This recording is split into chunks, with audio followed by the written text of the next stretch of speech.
Well, hello everybody, and welcome to yet another sparkling edition. Well, maybe sparkling, I don't know. You can have it flat if you want. The Inworld Review, a show where we look at goings on the hypergrid, which is a system that connects virtual worlds built with open simulator software. Basically, it connects it all together. So we've got thousands, if not more places to go that are very interesting, all very similar to Second Life, which you may have heard of if you're new to the concept of open sim. They're sort of cousins, but very different in other ways. Right, my name is Mal Burns, and I'm sort of the host here. Next to me is James Atlloud, who's the sort of co-host, but also he's actually responsible for filming and mixing all the audio together and stuff like that. I'm afraid that this week we have a problem, which means that our lips are not moving when we're talking.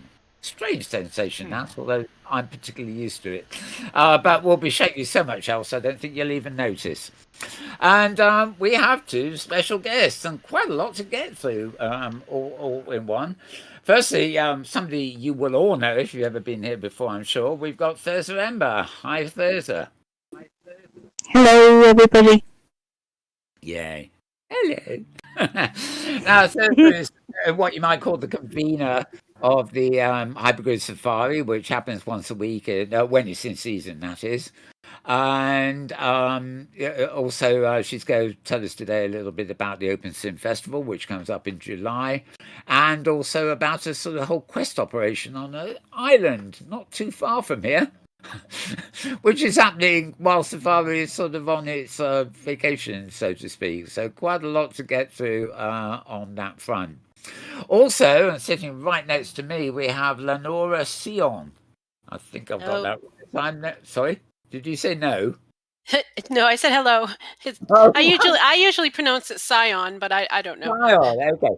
Yeah, I it's the same on the show. I never know. You know, I suddenly realise I'm reading out somebody's name without a clue as to how to. Well, it's one of those original Linden names from 2005. Oh. So. Oh right, so you kept it. I had a Burns as a Linden name, but I lost it. It's I couldn't, by the time I was able to use Second Life, it was, the Burns was actually an official Linden name at the beginning, but it had gone by the time I actually needed it, so I had to settle on writer over there. A long time ago, anyway. As we were talking of the week, I know we've got a long history there, so I'll try and sort of delicately manoeuvre us through all that. We could talk for another 3 hours, of course, but yeah, you have experienced the Second Life and stuff before we came here. I'll wait to talk about that till we've got some video to talk over, as it were, and load that. Right, okay. So we like to ad lib on this show, in the sense that we can all interrupt each other, politely, of course.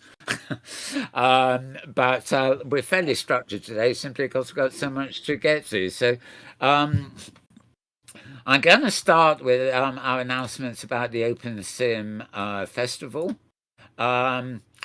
And we have some slides that will come up on screen shortly, and I'm going to switch over to Thurza to talk us through those. And I guess you're okay clicking them forward yourself, are you, Thurza? Right. I don't mind trying. I spoke to Shalane. Right, I was just checking you were okay putting your own slides forward. Yeah, any order is good for me. I don't mind which order you have. I spoke to Shalane, who is part of the organising team, the top of the tree there, and she told me that some news that I think everybody can appreciate and enjoy, the fact that they are running a little bit behind, which is comforting to know that we're not the only ones. And she told me that they're still looking for volunteer greeters. And anybody who's interested in getting involved can go ahead and join the Discord channel. The address is on the slide that you can see up here, but we'll also put it obviously in the links underneath this episode, maybe, so that people can click directly on the link rather than having to copy it from this slide. She told me that 77 of the 90 hours of entertainment that they're planning to have is already booked. So that's really 3/4 of it is already done. But if you are a performer, a musician, or you would like to do something during the fest, there are still 13 slots available that you can ask and try and fit yourself around their schedule that they already have. But there are still slots available. The exhibits, 1/3 of the exhibits have already been reserved, so there's plenty of space. And she did say that she really wanted us to emphasize the fact that this is a much longer festival than the previous versions of OpenSim Fest. This runs from the July 8th right through to the 25th, which I think that's 17 days, something like that. So it's a very much longer event. So if in the past you thought about getting involved in building something, and then you thought, well, just for a week, it's a bit of a lot of work just for 1 week's festival. This time it's a much longer event with 3 weekends, I believe. So it's really worth getting involved.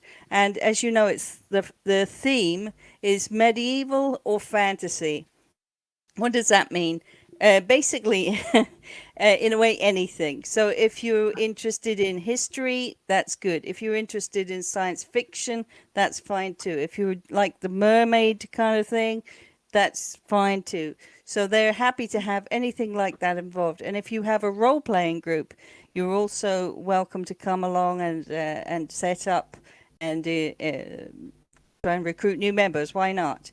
However, she did want us to point out that if you're a merchant or you're a sponsor, you don't have to follow the theme if it doesn't fit in with what you're making. So no worries about that.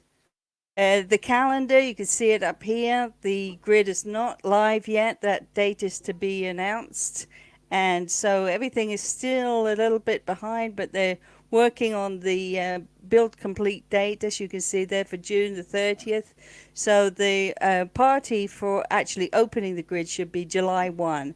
So everybody can breathe a sigh of relief if you've been worrying about getting your build ready in time. There's still plenty of time. The final build test dates are going to be from the 2nd to the 7th, and then opens up. And as you can see from the little calendar there, the opening date is the 8th, the closing date is the 25th, and then the whole grid will be shutting down at the end of July. So that will mean that you have plenty of time to remove your items if they're non-copyable and get back your stuff. You can check the opensimfest.com site, which will again add at the bottom of this YouTube page after the show. And that's it. Oh, wonderful. And well, I'll be staying with you in a second, but we might as well just announce that Lenora's also going to be at that. So you're going to have a build at that Yes. event, aren't you? Yeah, I hadn't. You're a sponsor, aren't you? Yeah, I'm one of the Excellent. sponsors. I really wanted to do it this year. I had wanted to do it last year, but I just couldn't get my act together. I've been doing a lot of traveling and stuff, but anyway, yeah. So I kind of have an inkling of what I want to do. I think I want to replicate my my Phantom Rose Steam main square. It's quite an interesting architectural build, so I thought that might be something people would enjoy seeing. So, and then it would be something that I didn't have to build from scratch, which would help me. Yeah, Right. that's a good plan. You go with what you already have. Yeah, a lot quicker. You'll actually be Yeah. seeing a picture of that square coming up in my presentation. So Great. Okay. We're moving back shortly for Thursday. I've just got one odd clip to show here. I'm not sure that this isn't a Aston. I think this is definitely on OpenSim that was posted this week, and it's described as the Brooks entering Old Dock. It's completely silent, but I think this is related to something somebody did. They did a presentation on this, didn't they? At the OpenSim. Oh, I know what you're talking about, Kitely. You're talking about Graham Mills' ship. That's it, yeah. So anyway, this is This is just It's a a quick. brilliant video. I don't think he meant me to share it quite as widely as I did, actually. But it Oh, is a oh, very did good you? video. You shared it, did you? That's why I've got Well, it. because I did it on Twitter and it was so good. And then he's afterwards, Yeah. but I was just testing to see if that really worked, that Twitter button, and it does work. And now everybody's seen my video. It's a fantastic video. Yeah. What a brilliant man. We've now lost it. This is typical. There's so much going on here. Yeah, I need to close that window. Yeah, there we are. Yes, very moody too. And yeah, Liverpool being, of course, a port up the northwest coast of Britain here. Right. Oh, now I'm going to pause this just briefly. In fact, I'm going to show the other one first. Now, while we've still got Thursday, we'll be coming back to Thursday later as well, but not far away from here, on a tiny little island, which is a paddle away from this studio. In fact, we're not going to do a walk around with her today. That's just going to get too confusing. But Thursday's also got these trails that you can take part in over the course of the safari break, and I went to film this, so we've got enough for her to talk over. There's a hell of a lot of destinations here. You could forget the month while safari's off. You could probably last a whole year following some of these. But anyway, the first one I'm going to run. Actually, the camera is actually leaving the Inworld review studio where we are now, although facing the other way, just to give you an idea of where it is if you're over here. There we are now. That's it. If we're looking on the stage, you're looking out there to the bridge on the main safari island. And you cross that bridge, and my camera work here was it was rather laggy then. Oh yeah, looking back, you can see our studio there, and you can see the island it's literally just adjacent to us. And there it is. And let's see, not much else there. And also the camera was so laggy. Hopefully we will now just move into the main film.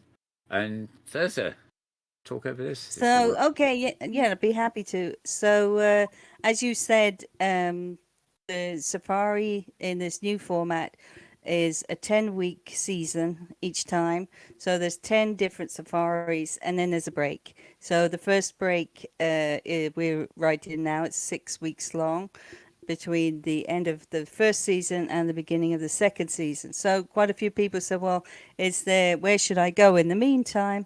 So the idea came up to make a set of portals that people can go on to have their own safari, their own trip. Each of these trails is 6 destinations, and each destination pretty much in every case is on a different grid. So that means you get to visit 6 grids. To be honest, I don't think anybody's going to be able to do a whole trail just in one go, because some of these places are huge or very distracting. So you're bound to stay there much longer. There are so far 6 art trails, and we're looking at those now. I think they're different colors, so you've got the yellow trail, the red, and so forth, the blue and the green. And so as you can see, each one has a destination that is on a different grid. So each one of these has one place that is in craft, I think, and one that is in OS grid. Obviously there's many more destinations in OS Grid than just the 6 that have been chosen for this project.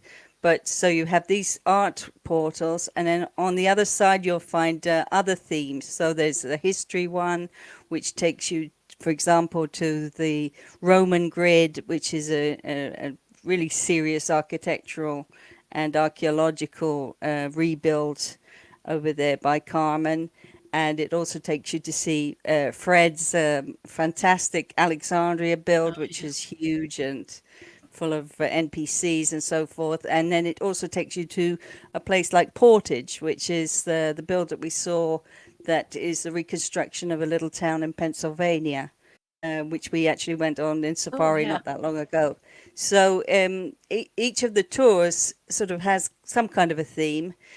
Sometimes it's stretched a little bit, but it just gives people an opportunity to maybe go with a friend and see these places. And the way it works is you click on the note card giver that is right next to the portal. That will give you the landmarks. It'll give you a note card that explains what the places are. And then if you wish, you can go through the portal, which will take you to the first destination. And the idea is that rather than having a HUD, which a lot of people say, well, just have a HUD. When you start hypergridding, scripts like that start messing about with you. So this way, it's a very low-tech approach. You can pass the landmark on to anybody you want very simply. There's no script to go wrong or refuse permissions. And you can then, the idea is you can make your own trail, maybe choose different destinations in a different order that you consider a really good way to see the OpenSim. Obviously, this does not cover everything in OpenSim. It's just an idea of some of the places that you can see. I've tried to find some of my favorites, but it was very important to me also. Yeah. Very important also that they're reliable grids that are online, drama-free, and really interesting places that are specifically for a theme. So if it's a place that has something for everybody, probably I won't have picked that one. I'm going really for the more specific places. For example, a space. It's, if your place is a space place, but there's also mermaids, I probably didn't pick that. I probably picked the astronomy place. But, that's just trying to find order in a universe that is so varied and extraordinary and mashed up in a wonderful creative way. So it's some places are not there yet, but hopefully there'll be more portals coming in the future. Wonderful. Are you going to keep this? You're going to keep this little bit of the island permanently with trails changing? Yeah, that's it. These are up now. That's why I was saying I tried to pick places that I can reliably guarantee are online rather than places that come and go. And this same set of portals you can find also in OS Grid on the main clubhouse. I put them there this morning. Right. Yeah. Okay, lovely. So you can get them in both places. Okay, yeah, we should point out, of course, that there's a Safari Island here where we host our studio as well, which is sort of the backup Safari clubhouse, as it were, from the main one, which is on OS Grid.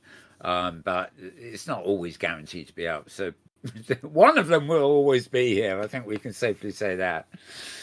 Right, that is wonderful. Now, I'm just going to click away to the websites again, which we haven't done here yet, actually. But this is OA Pirate TAS, it's called. This is the YouTube clip I brought up, by the way.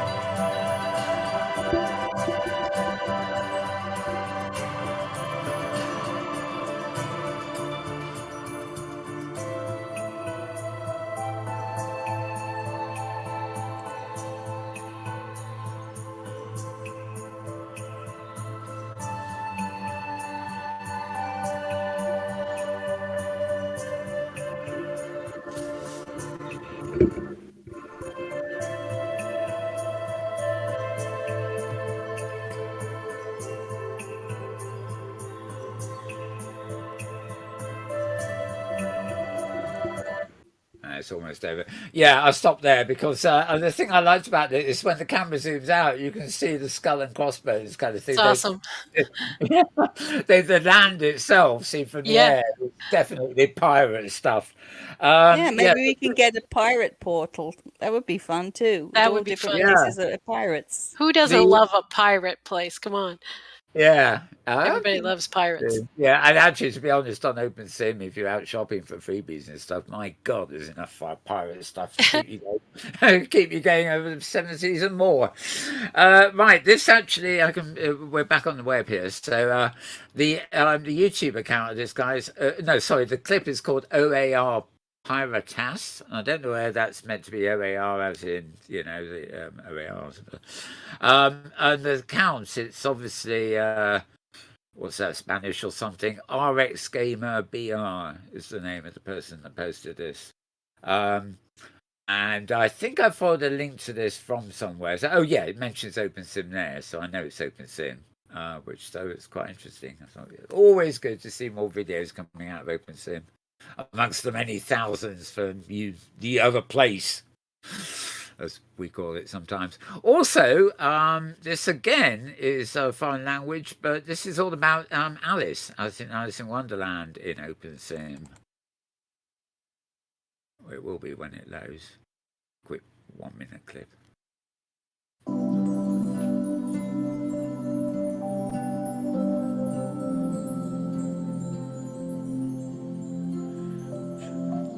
I would think this is definitely your sort of thing, so.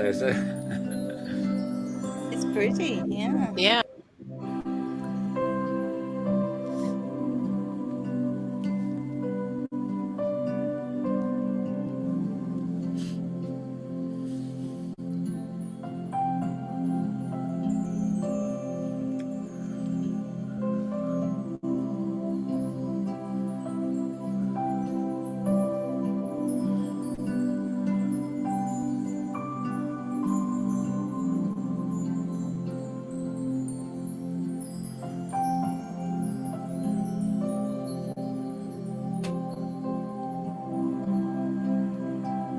That's a great thing about OpenSim. There's certain themes, as you say, pirates, Alice in Wonderland is another, that you will find over and over again on many, many different grids. And sometimes there's a whole region, and sometimes it's just a corner of a region. But it's so interesting to see how different people interpret these well-known, sort of internationally loved Themes, books. yeah. It's And they had fantastic. the Alice thing, you know, especially down the rabbit hole kind of things. I've seen quite a lot of it. Starting his second life back in the day, and you know, carrying. That's right, Jabberwocky. Yeah, and Star Trek, of course, is the classic one. That's James knows another all one, about yeah. that because he's been visiting them recently, or they're not in World. Well, that's funny you mentioned that because I avoided covering the Star Trek. I did it. We've got a science portal and a space one. I tried to be very careful not to have role playing destinations because since these are trips that people can go on anytime, role playing destinations that can actually cause more trouble than good if people show up right in the middle of their doing one of their missions or something. So no, my point in actually mentioning it is it's almost a classic example of you know, there must be 100 different Star Trek interpretations, and you know, and some of them are fantastic. The one over on Third Rock, wow, that's just amazing. And you know, you can take an average subject matter, or somebody wants to recreate a thing like Rome or something like that, which you mentioned. And I remember Rome in the Second Life, which was at first I thought, oh, I'm not interested in this role play, and they make you you wear Roman clothes and everything. No problem for a pussycat. No problem for a pussycat. No problem for a pussycat. What were you gonna say there, Mal? They make you take your clothes off.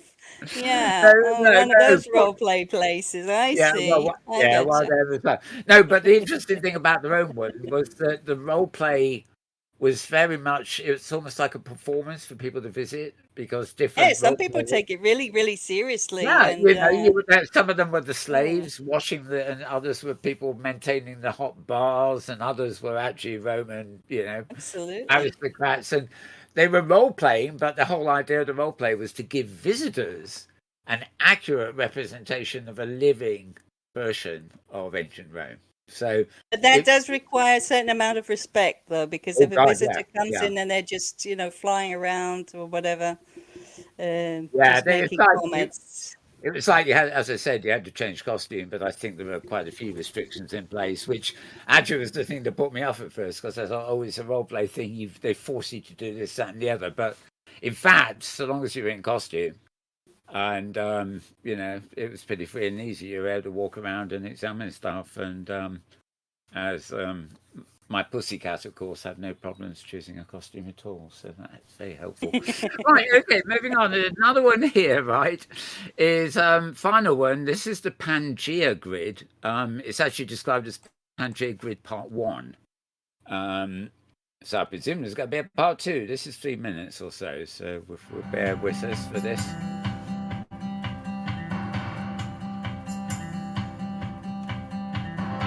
watch the city lights and illuminate and brighten. I'll let it in and let it out. I feel the summer in the air, the sound of freedom everywhere. So raise a glass, your home's where you belong. Feel alive, my brother, sing along. Celebrate and drink it all night long. Feel the earth moving.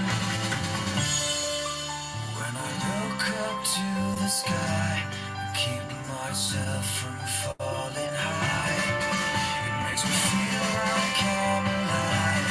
I'm alive.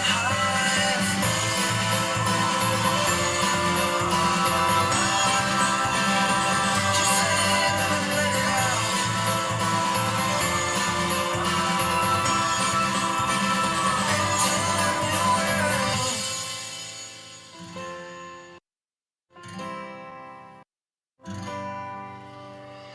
The stars are shining bright on me. They're lighting up so suddenly. I let it in and let it out.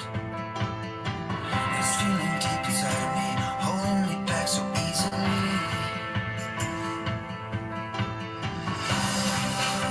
So raise a glass, your home's where you belong. Feel the love, my brother, sing along. Celebrate and drink it all night long. Feel the earth moving.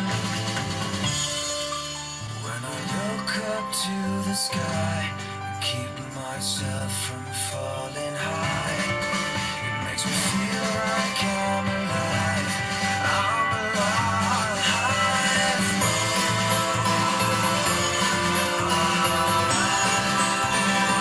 Just let it in and let it out.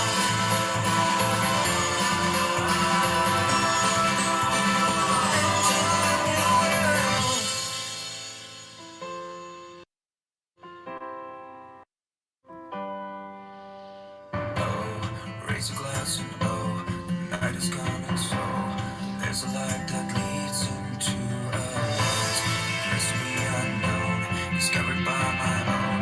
Raise a glass and sing along. Oh, raise a glass and oh, the night is gone and so there's a light that leads into a world, a place to be unknown, discovered by my own. Raise a glass and sing along.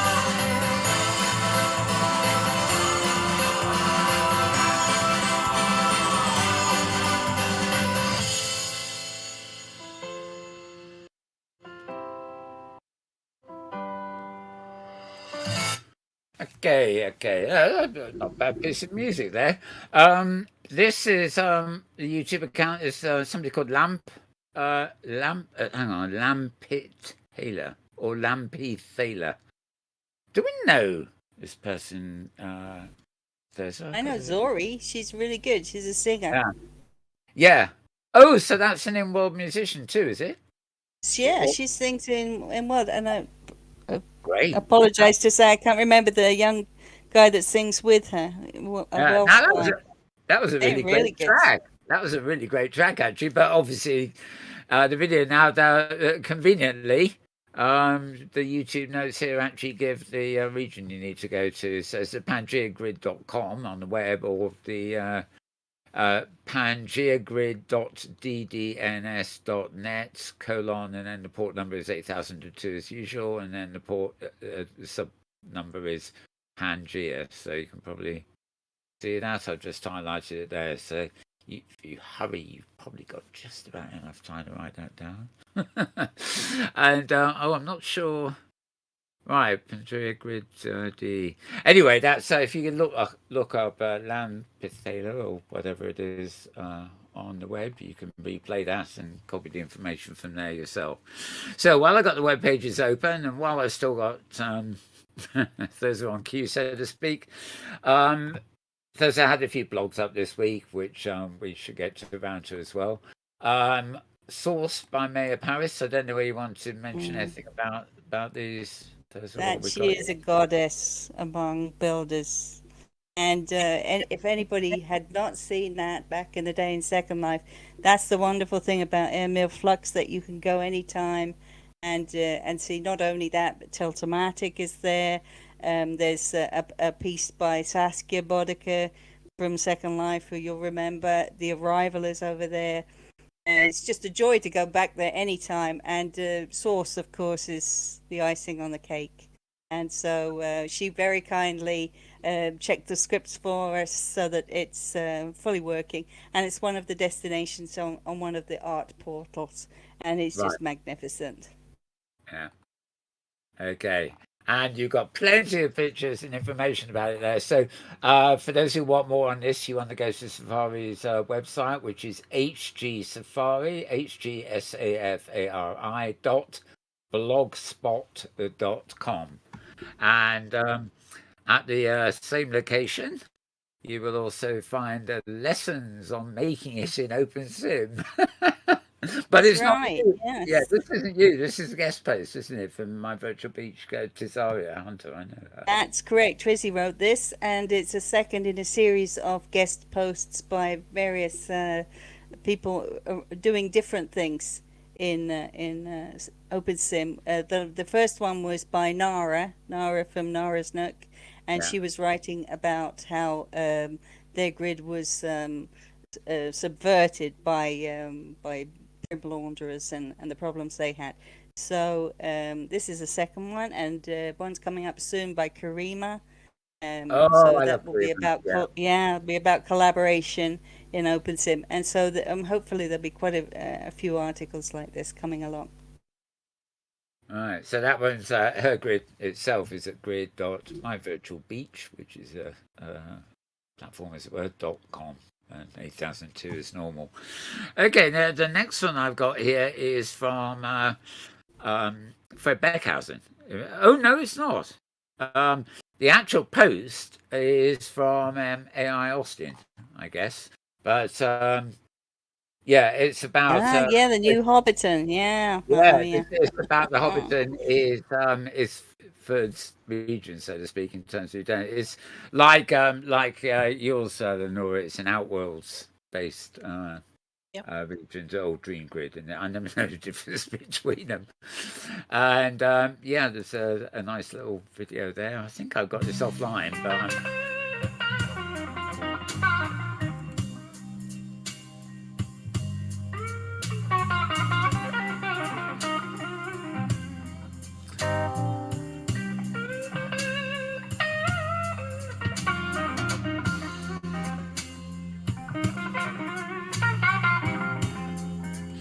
Oh God, I love the blues. I've just been listening before from 5 to 7 before this show. I listen in the UK here to a 2-hour-long blues program, so right in the mood.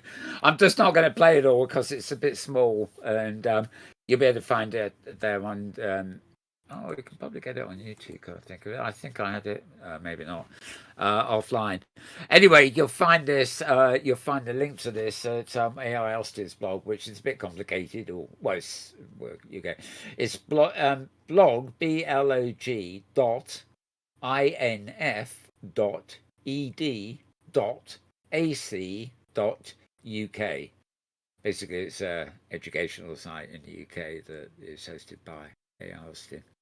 And so he's looking at the Hobbiton region, and lovely it is indeed. Apparently it was Fred along with Debbie Edwards, Joe Builder and David Monday all worked together to get it running smoothly, as they say, and some lovely pictures there too. That's definitely amazing. That's definitely a destination to be remembered, isn't it? He's on fire at the moment, Fred. He's doing so many fantastic builds. The army, if you go over to the Roman region, he has the Centurions. They're quite scary. How real they look. And he has like a whole play going on with Anthony and Cleopatra. It's really, I was so amazed. It's. I would like to get to that level of NPC work to be able to do what he was doing. Yeah, that's really fantastic builds. Really, the quality and the range of things there are to see. You could spend all your time in OpenSim and still really only see less than half of it, because there's just so many good things going on right now. Well, it's the same with our safari destinations, and more often than not, isn't it? You know, one you can get into an hour and look around. Another one, all you can do is take a bookmark and come back for a few days later. You know, That's exactly right. because they're so good. Anyway, so blog.inf.ed.ac.uk for that one. This next link is to sciencecircle.org. Science Circle is 2 words squashed together as one, so sciencecircle.org, and posted by somebody called DP. They're talking about it. It started in Second Life, but it's rapidly expanded to the Science Circle Foundation into what they call an adjoining place called OpenSim. I don't know whether I call it enjoining to Second Life, but never mind. Platform free to use, etc., etc. And it's basically a talk with various scientists what they've been doing in the grids, so to speak. Yep, and 2 of those destinations, not skips, but Max's and also Nova. Both of those are on these tours. So they had a little hiccup where the grid, I don't really know what happened, but the grid was not reachable by hypergrid for maybe a week. But it's totally fixed now, and everything's running perfectly. And I'd like to thank Q, who is their webmeister over there, for hurrying up and fixing it for us much quicker than probably you felt like doing it, because it means our portals work perfectly now. So, and that you can go and see how genes work on one place. This is the Abyssinia build. Skip, he's a professor in history, and also of course Nova, her doctorate work there on portage. Right. They've got some lovely places over there. The names are there, you see, Skip, Marianne, and Marion. Oh, yeah, there we are. Marion, Nova Saunders, of course. Right, and yeah. Okay, we should get her on at some point, along with I want to get our friend Lear Lobo on too. It's somebody's interesting things. Anyway, moving on. Not sure what this is. May I just say also thanks, great thanks to Stephen, of course, our Stephen Gacy, Stephen Zootfly, because he was behind that. Right, great. Sorry, okay, this was back on the 1st of April, so we may have covered it already. I don't know what it's doing on this list. VR chat show, but it is genuine chat, but it's a different platform completely from the ones we're interested in. So the only other one I've got is Winter Guardian Virtual Environments.wordpress.com. This is all about meeting Val Burns and exploring modernism in the metaverse. And this was at Val Burns Library. Val Librarian. Our very own Val. We went. This such is different from the one we went to the other week, isn't it? By the look of the pictures, but yeah. So it's looking about her libraries and everything else. So you'll find this, as I said, at good grief, Winter Guardian Virtual Environments, all one word. Winter Guardian. Not garden, but Guardian. Winter Guardian Virtual Environments .wordpress.com. And all about that there. So you will find the links to all these things I've been posting, the direct links to the YouTubes and the WordPresses and stuff. If you go to twitter.com/Metaworld News, not my normal one, but Metaworld News is where we house all these hypergrid type articles and stuff like that. So I've forgotten there's more on the list here than there was on our news show earlier, which is extraordinary, really, when I think about it. Okay, I think we've covered everything now, so we can put those away again and move back up to the video window, as it were. Right, okay, well, we'll come back to you a bit later, Thursday, about the Easter thing that's coming up this week, which is like a super special. But I thought it best we'd break up things a bit and then move to Lenore now to, look at her well, I always want to say region, but it is regions. As I showed you at the top of the show, a snapshot of her main page on OpenSim World, which shows the regions that have beacons, but that's only the half of it. So I think maybe if I hand over to you, Lenora, you can start us by going through the slideshow. And then we can pause when we get to a slide where I've got an accompanying video, because I've got about 6 videos too. So I will hand it over to you, and I'll let you click away as you do them yourself, so to speak. Well, I want to thank you so much for having me on your show. Phantom Rose Grid is my labor of love. Phantom Rose actually started as a Second Life sim back in 2007. I had been in Second Life since 2005, and I had a mainland sim, which I had called, it wasn't the actual name of the sim because a mainland one was named by the Lindens, but I called it Dragonheart's Province, and I did a medieval, like I used to call it Hollywood medieval, because I always made all my medieval stuff pretty and not dirty and stuff. So it was like Hollywood medieval. But then after having quite a bit of success with rentals there, I decided to venture out and get a sim, and I came up with my idea of Phantom Rose because I was a huge fan of Phantom of the Opera and also of Anne Rice's vampire books. So it was kind of a mashup of those two things. So I made castles that were more gothic in nature, rented out castles. In the beginning, that's basically what I did. Plus I had the opera house at the center.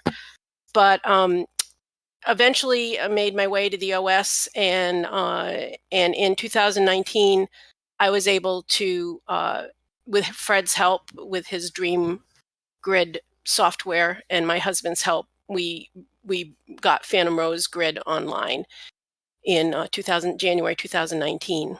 And so you can see the world map here. I have the equivalent of 79 sims in variable regions. Most of them are variable regions. There are some single sims, as you can see.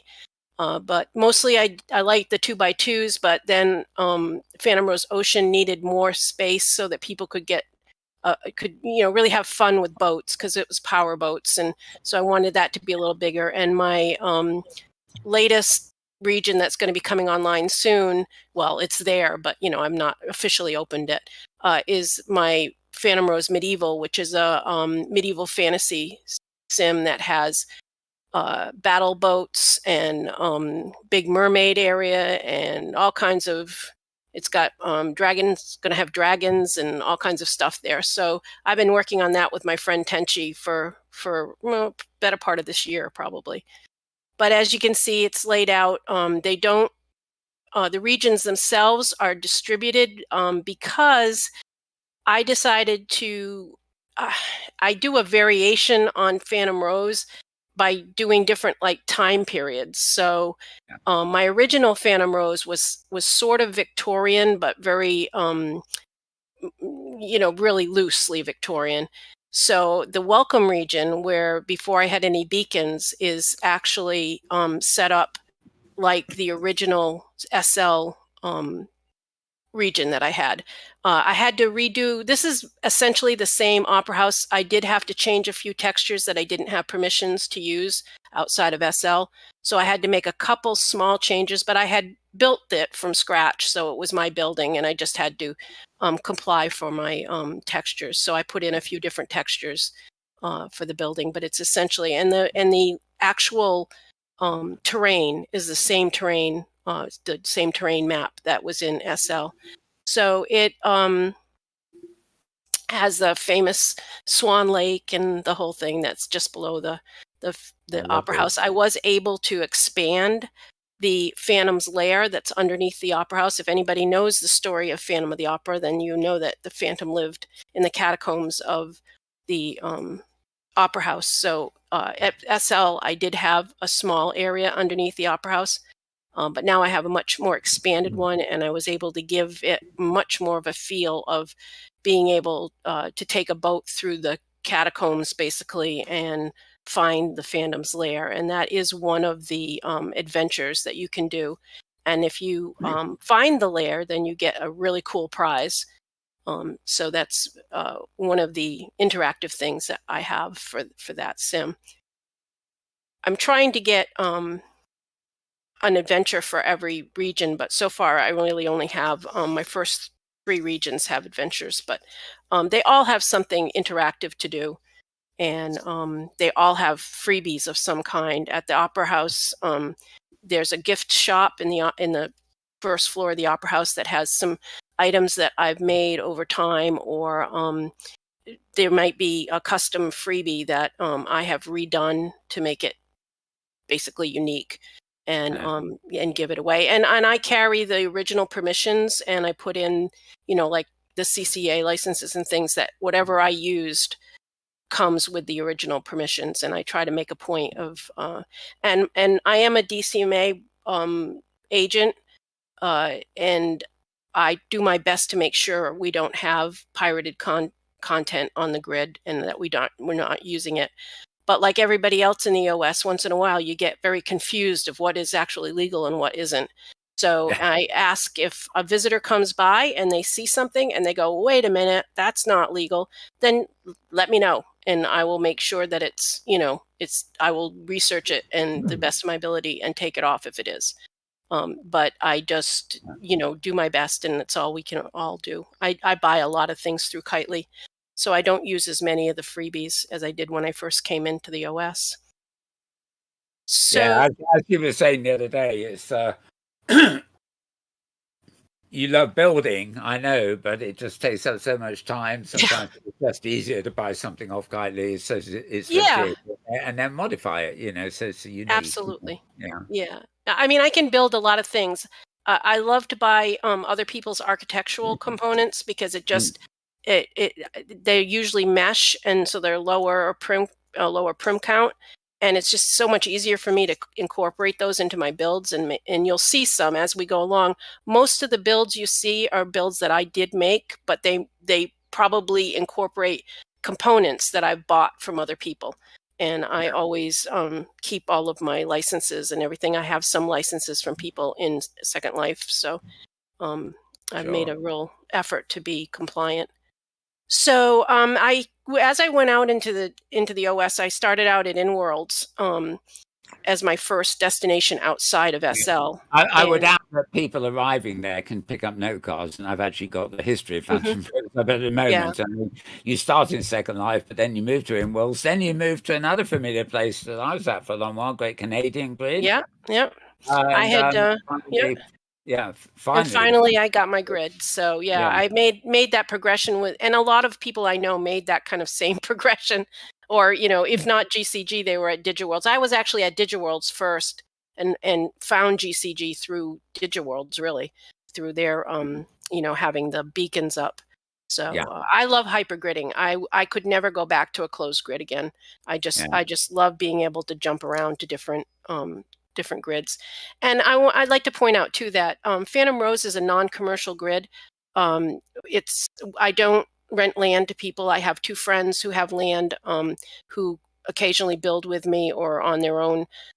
They have their own regions that I set up for them. But I don't want to, I didn't want to become involved in having to have renters and stuff. I did all of that in SL for 8 years with my sim there to try to make enough money to pay my land tier. And it was such a relief to come to the OS where the pricing was so much better and be able to have all of this land. I love it so much to have all this land to create on, and have it be so reasonable that I don't have to worry about doing that. So I'm no threat to any commercial grid.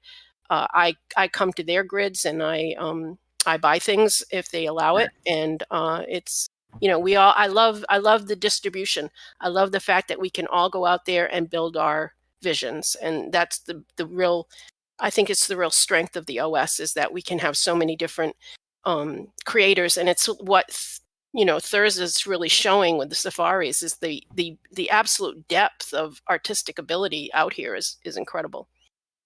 So once you come to the welcome region, you can traverse the grid by what I call my interdimensional portals, which was the teleport system for the grid. Each of the regions will have a. Do we need to flip on the slide? I'm sorry? Do you need to flip on the slide?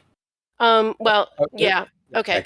Yeah. Yeah. So when you go to the IDP, you will get a list of all the regions, and you can teleport to them. Or if you're coming from OpenSim World, you'll see for some of the main regions, you'll have a beacon that you can come to. So here we are on my Phantom Rose Bayou region, and Bayou was really originated in Inworlds. It's what I made. It's what Phantom Rose was in Inworlds, was this kind of there was less emphasis on Phantom of the Opera and more emphasis on the Bayou and New Orleans with my Inworlds. And so this area here is where you would land. It's called the ship's depot. That's where you would land, and you'd go into the shipping area there, and there's all kinds of handouts and things to show you where the freebies are and just all kinds of stuff. And there's also, next to the ship depot, there's this promenade garden walk that you can take. And now on this slide, you're going to see my what was my Inworlds opera house. It's a hexagonal opera house, and it's inspired by a house in Natchez, which is just really beautiful. And so this is where I do my 24/7 ballets. Sometimes they're ballets, sometimes they're contemporary dance. It depends on what I'm feeling like doing. But right now we've had a series of ballets there. And I have some teasers on YouTube that show the different ones. And I think Mal has one. He's got one. I was waiting for the cue. So I've actually got two. The first one is a Bayou Opera House full ballet, and the second one is the Night Before Christmas ballet. Ah, yes. And then we got winter ballet preview too. So I might as well show all three of the ballet ones, since we're at that point. Yeah. So it's an NPC ballerina. I do the sets. I make the sets, and then I clothe the ballerina. And this theme was for fall, and it was the Little Red Riding Hood theme. And she's being menaced by the wolf behind the tree. And during the I also do the machinima for it. I do the filming and all of the post editing work.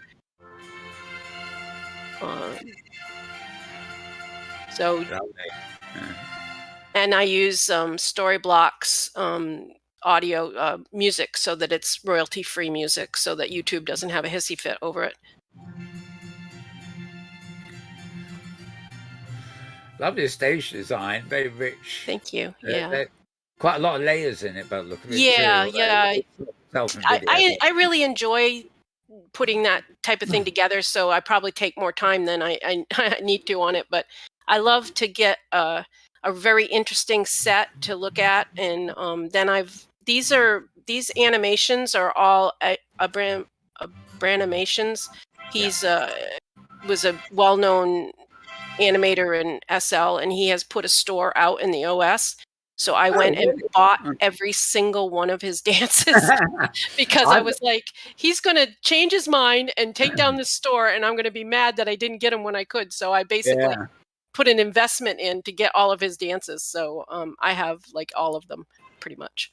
So, I do have a fair number of Aberrations things in Second Life. Although I don't think I've ever realised, or I'm not even sure I even realised he was out here. So. Yeah, he is. If you want the URL, just let me know offline, and I'll find it for you. But I've been, been over there many times, but I tried to do them quite quickly because I was so afraid he would change his mind and take them out. Unfortunately, he did not put all of his inventory out here, but he did put quite a bit. He put a lot of the dancing, and he has a couple AOs out, so it's really awesome.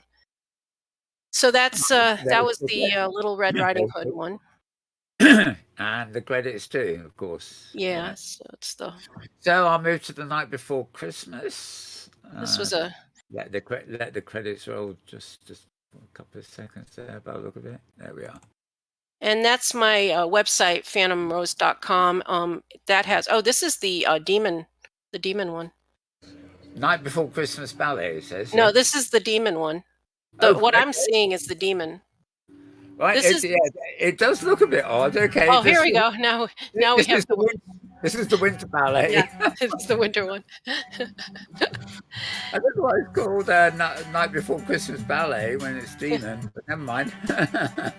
Yeah, I have several ones up there. The demon one is part of the role play area in Dark Nights, and this is just another, just to give people something that they can.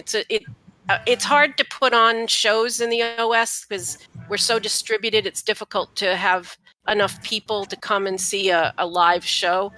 So my friend Tenchi and I, we decided we were going to work more on doing films that could either go on the YouTube channel or eventually where I'm setting up a screening room, probably at the Welcome area at the Opera House there, so that people can screen the different shows that we're doing anytime they want. So it's like a 24/7 interactive thing that they can do. But for the Bayou, this square is basically Jackson Square, although at this time period, it hasn't been turned over to Jackson Square yet. It's still Place d'Armes. And it's my reimagining of New Orleans. I don't like to do actual replicas. They're hard, and it's going to be really hard to get it really right, and I don't want to spend my time doing that. So I try to do the feelings that it gives you when you're there. I've been to New Orleans several times and I love it. So that's what I do. And one of the places that I did was I did the Absinthe House.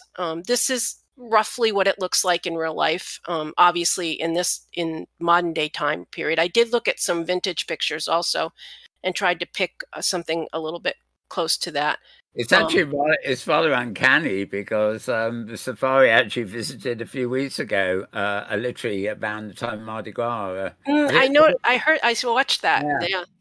And so it's just like my imagining of it. And, I'm not saying it's a replica at all, but it's the way I imagine it.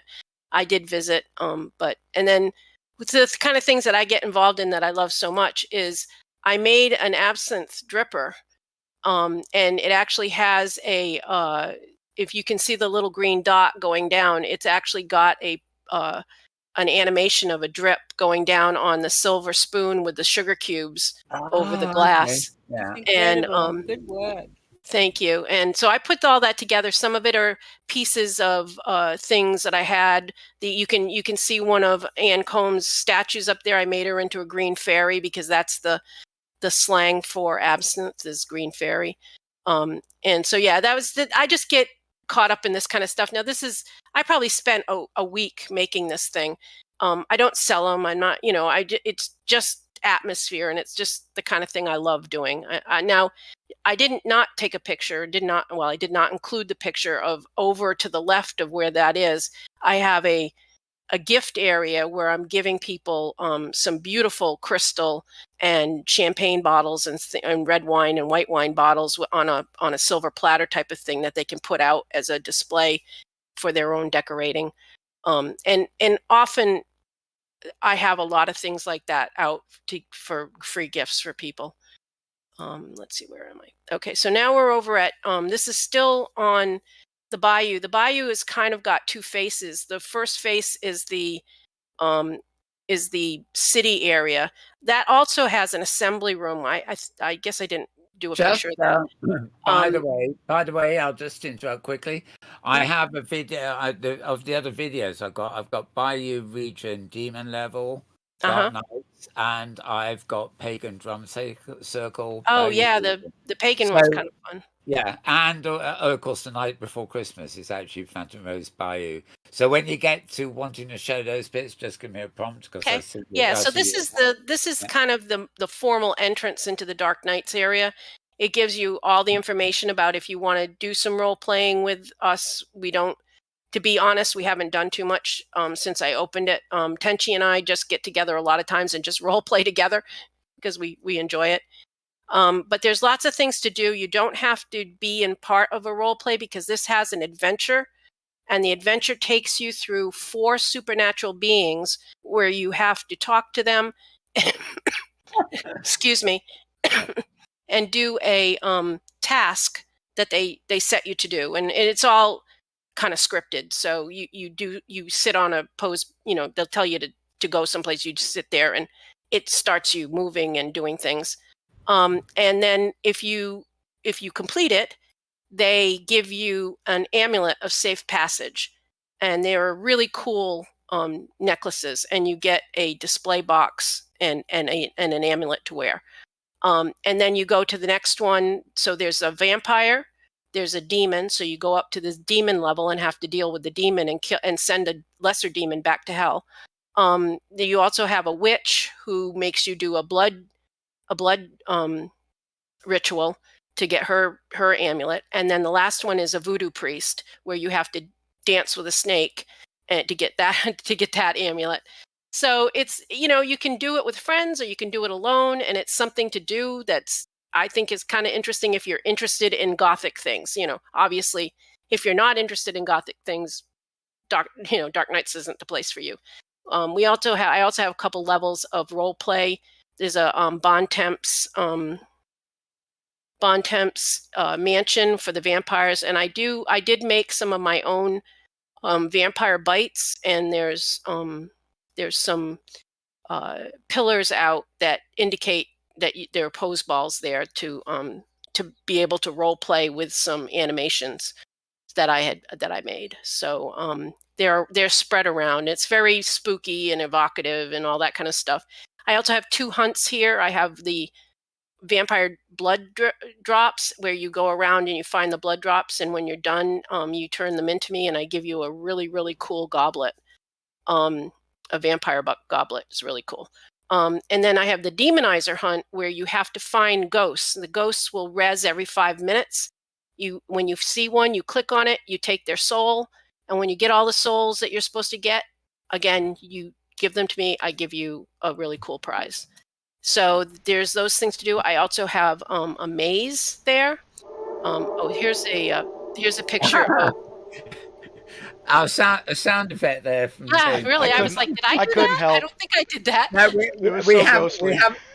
we have a blog we cover called Star Ghost. Almost every week there's a couple from him, so we got a sound effect. Okay. So this is actually the satanic witch circle. This witch is standing at a grimoire that anyone can use. That you can come over and you can bring your own coven with you, or you can actually call a coven. I have a coven that will actually come to your call. And you can click the grimoire, and it'll give you a menu of different spells you can do. And the most flashy spell is this one, where you summon a demon.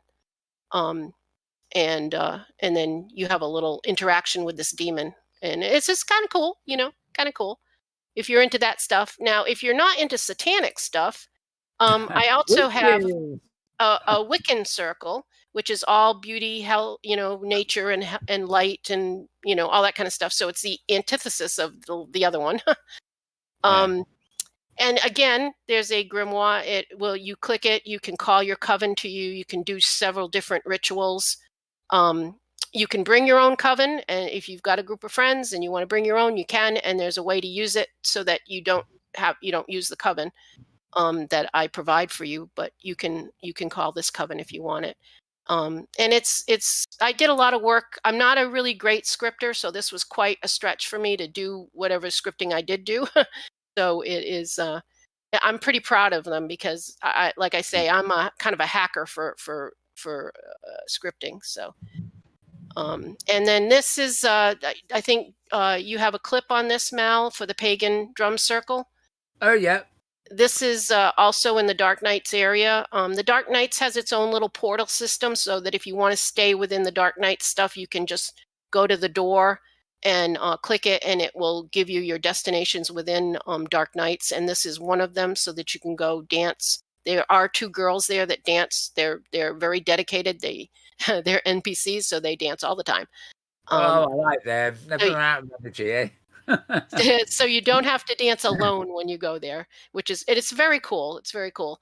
Let me run the video then, shall I? Sure, yeah. Yeah. It's actually almost 5 minutes. This is probably the longest. Oh well, don't do it. Yeah, just do a. Well, yeah, no, it's nice. So why You don't not? have to do 5 minutes of it. That was in the beginning when I was doing longer videos, and I realized I should do shorter ones. So please don't feel like you need to do that whole thing. But it's a fun video.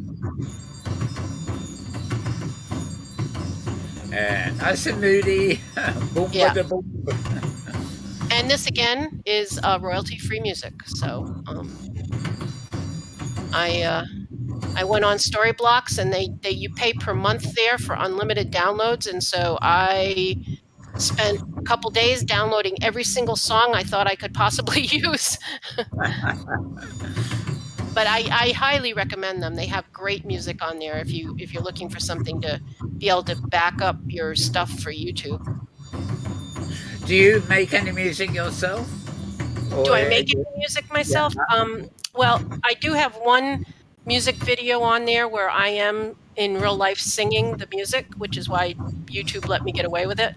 Because it is obviously not her, it's me. Yeah. And I'm not a musician in order to produce music. I have sung my entire life though.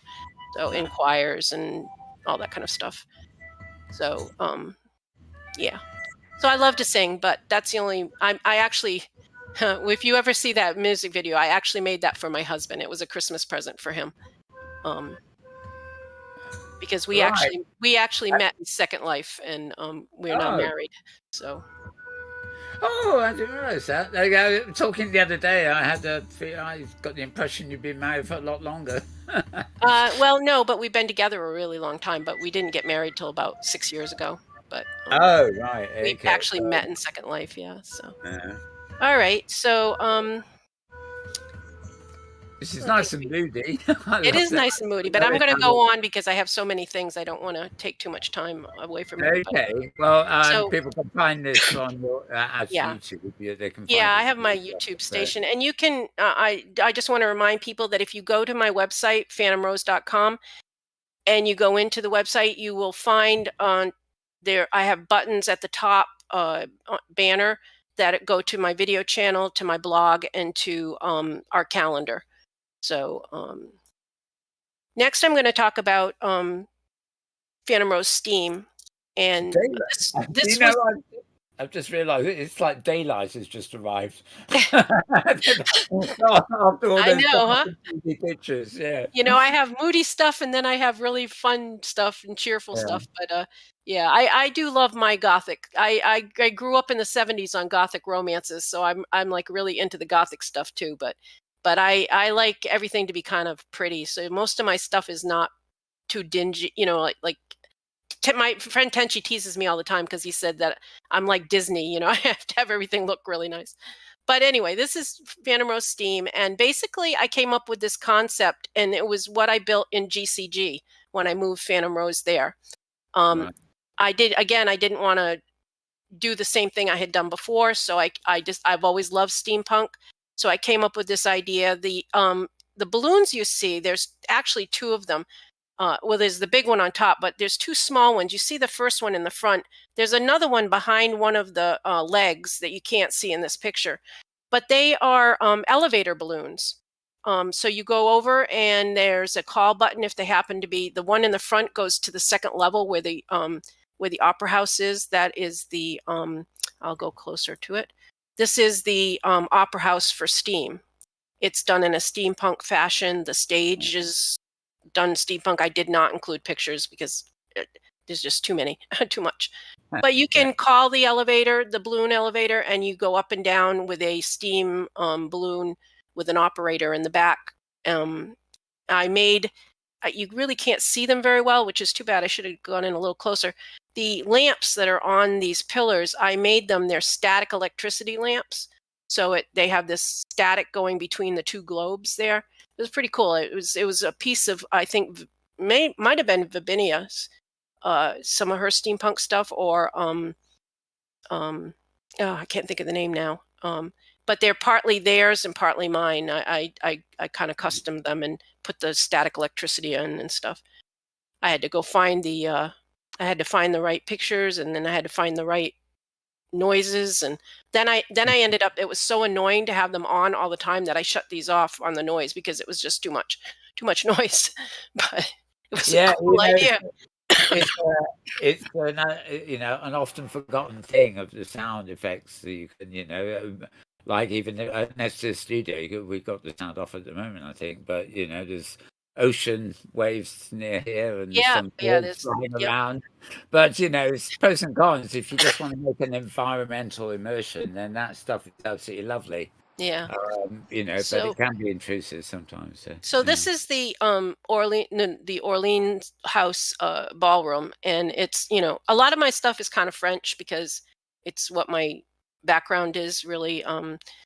My father's side of the family was from France and came to the United States via Canada, and so I don't know. I've always had that thing about French architecture. I love it. So I do a lot of it, and Tenchi always mocks me for it because I'm always doing French stuff. But this is it's a very nice ballroom. It plays classical music 24/7, has dance, couples dance thing. If anybody wants to go and just dance and they like classical music, they can go there. It has a steam elevator that goes to the second floor, etc. Because it's the theme of the it's kind of the region's theme is kind of Jules Verne, who was one of my favorite authors growing up. So, and of course I have, the water steam clock, and that clock is actually set to Eastern time because I'm in Eastern United States coastal. And so it's actually set to my time, and it actually works. And it is a freebie I found somewhere on the internet out there, and somebody's probably on the OS grid. And I think I've come across one, not that one, but the same sort of thing you can put. Yeah, I jazzed it up, and changed it a little bit. In the back, I put I made it. I didn't have a picture here, but in the back, I have gears that are actually moving in the back, which did not come with it. I added that to it, but yeah. So this is a mishmash of a lot of people's, like the piping. Some of that is some I bought. Some of it is Vibinia's.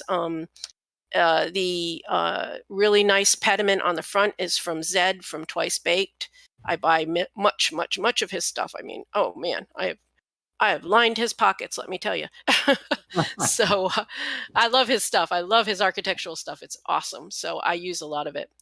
And I also have I have like 3 mansions. This is Chateau de Cour, and I made a lot of the embellishments you see, the plaster work. In fact, the doorway work is from a picture of an actual mansion, and that's the doorway from an Art Nouveau mansion in Paris or someplace. And I actually photoshopped that out to make the doorway.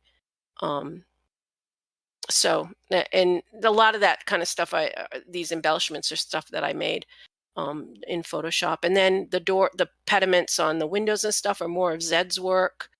It's a pretty large, beautiful mansion, and it has a I wanted to include the picture because I love the picture, but it has a glass conservatory on the back. And one of my iconic pictures I had up for years is I took a picture of the piano in the conservatory at sunset, and so you see the sunset in back of it. Oh, it's just a gorgeous picture, but I had to cut some pictures out. And this is Sans Sushi. Yeah. This is another build of mine that I did. I made 2 of Anne's statues into fountains on either side of those sweeping staircases. It's all, steampunk inside type of thing. It's pretty nice. I love it. I just enjoy creating these kind of things. And then there's a boathouse type of building, has water wheels, and it has a elevator to this is a more of a showing the construction of the mechanism than it is showing the house itself. But it's a little cottage that it has like a boathouse, so that the river flows through it, and it has the paddle wheels, and then the elevator, and each one of these has a custom balloon. If you're up at the top of that, there's a post that you can click, and it will res a temp res balloon for you to go around the whole sim in a balloon. And each of them has their own custom one. Just Great because. way to see sims in a balloon. I'm sorry? I said it's a great way to see regions in a balloon. It is, because they go slow enough, you know. Yeah, it almost beats the camera, you know. And then this is in front of the square, and this is going out. This is a 2x2 sim, so there's 2x2 region, so there's 4 basic sims to it. And this is going out, and what you're seeing in the background through that gate is Mysterious Island. And from this dock, just out of the picture, there's a boat and a adventure quest giver, where if you take that, you will end up over at shipwrecked over at Mysterious Island. And if you follow the arrows and the trails, you will be on top of a mountain looking down on a jungle where there are ferocious dinosaurs, and there are lots of them. You've got everything in this. And then you go along the edge of the mountain across this waterfall area, and you get to this abandoned tiki hut area. And when you get there, this is what the adventure quests look like.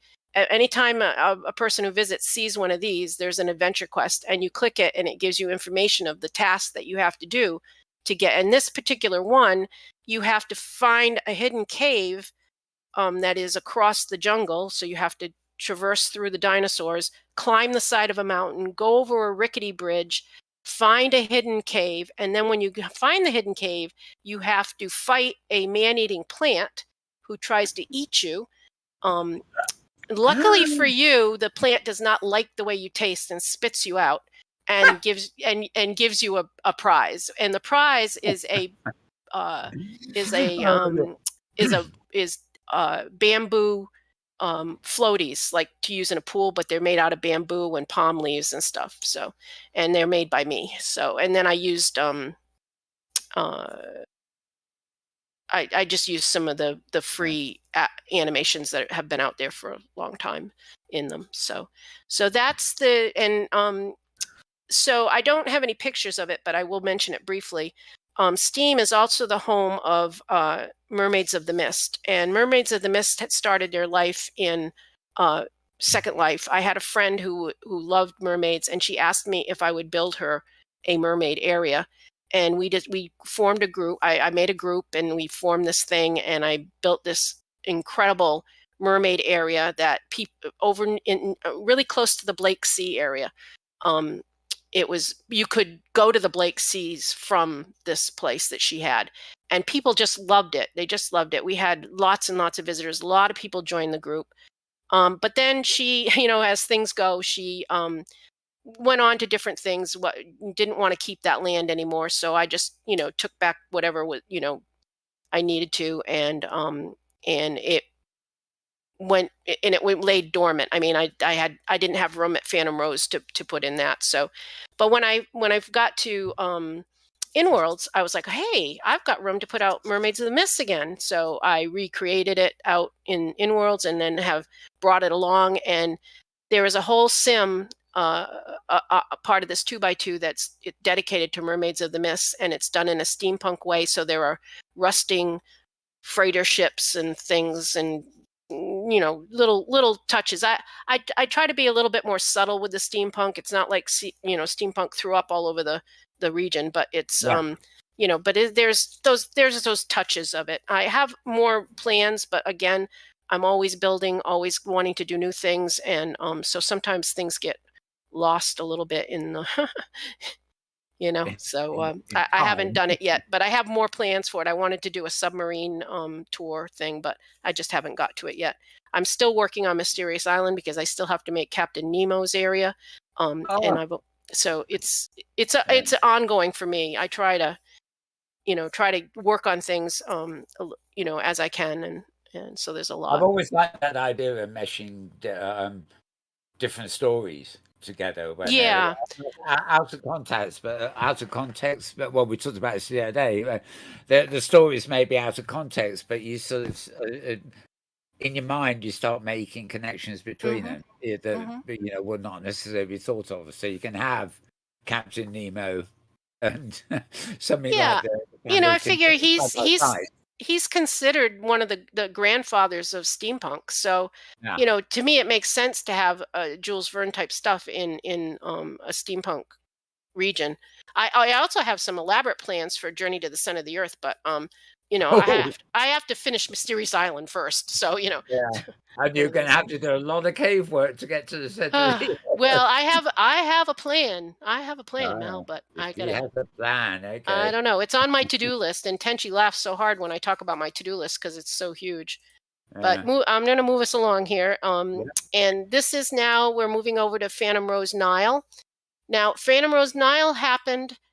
I actually have a sim, a region, a single sim region that I rent from Third Rock Grid. I've been a member of Third Rock Grid since they started for their first time, like, I don't know, in 2008 or something like that. Yeah, and they changed hands several times. So we lost our original avatars after one turnover. So I think my avatar says 2010 now, but we were actually there earlier than that.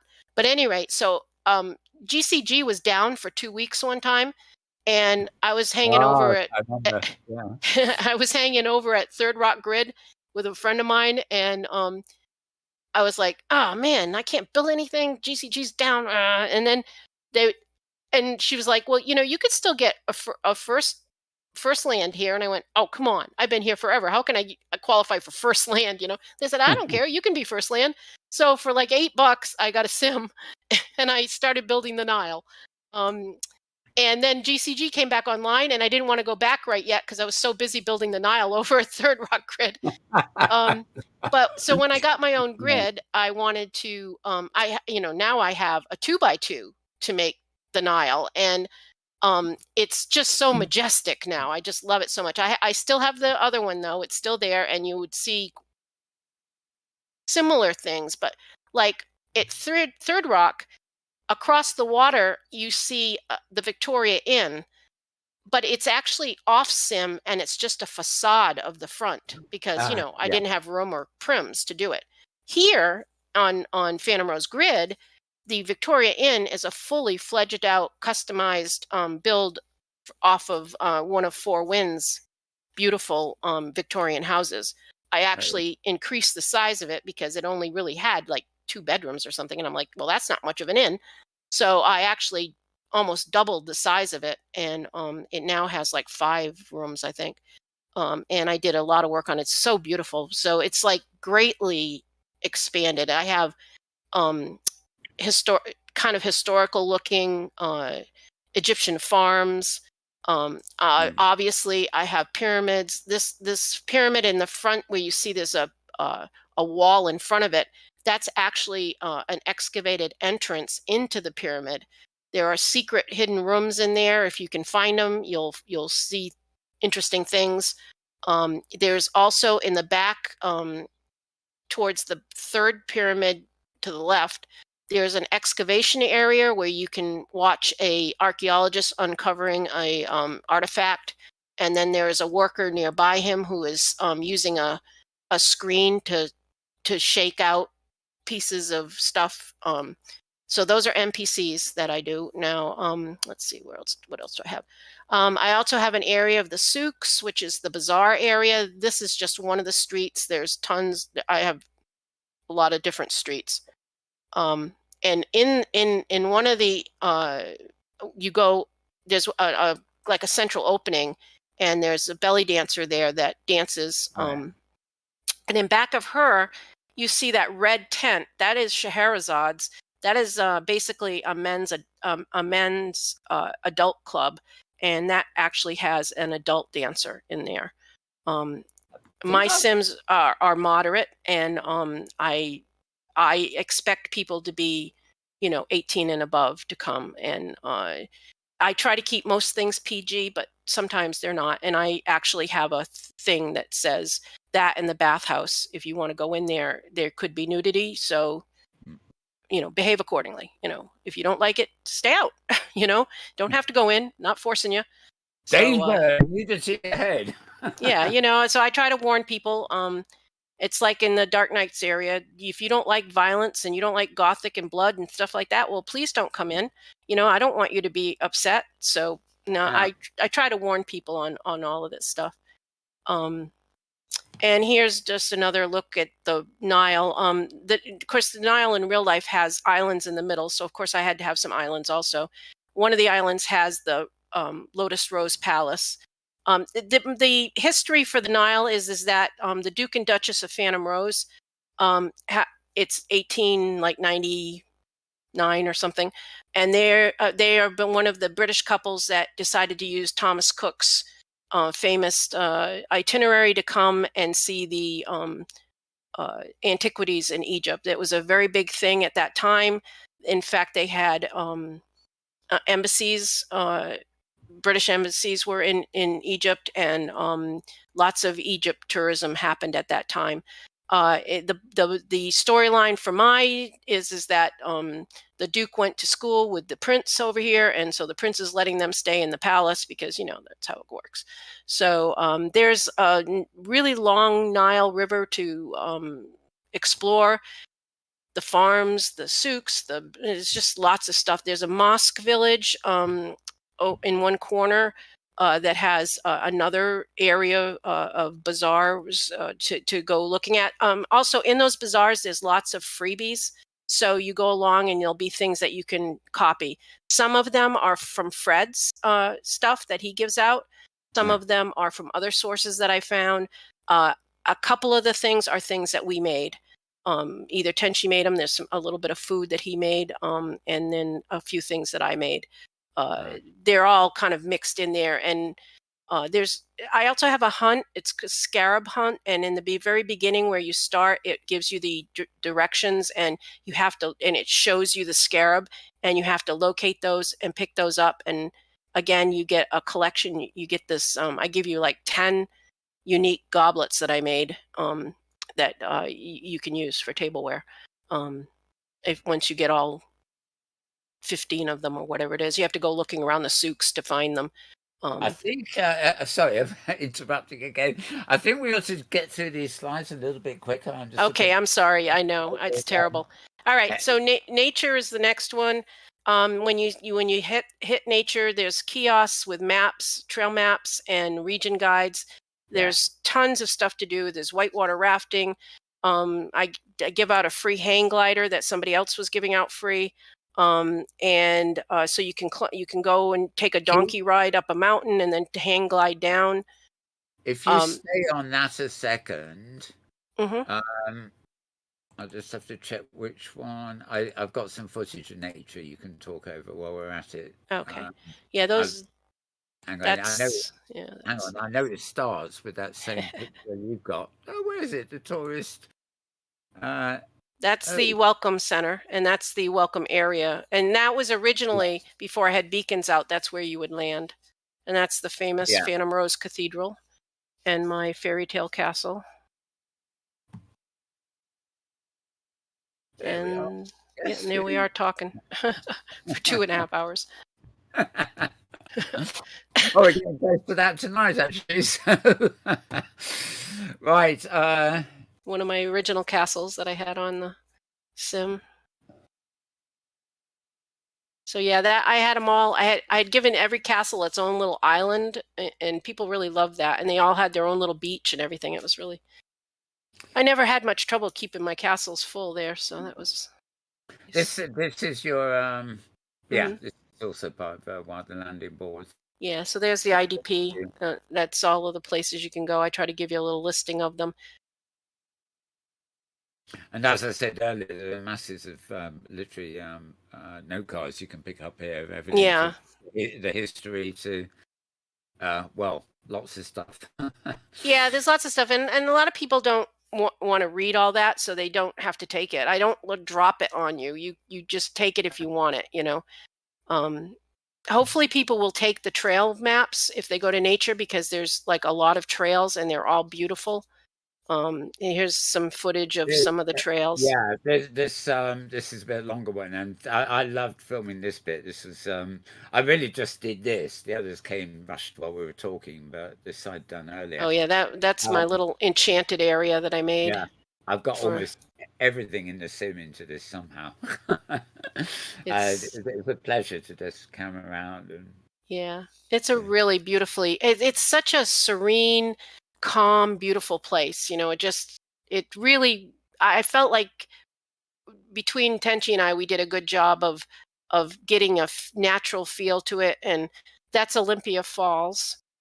And up the top, there's you know, obviously you want to look around, and there's the hand glider that we give out, and you just take one and you can sail right down off the mountain if you want.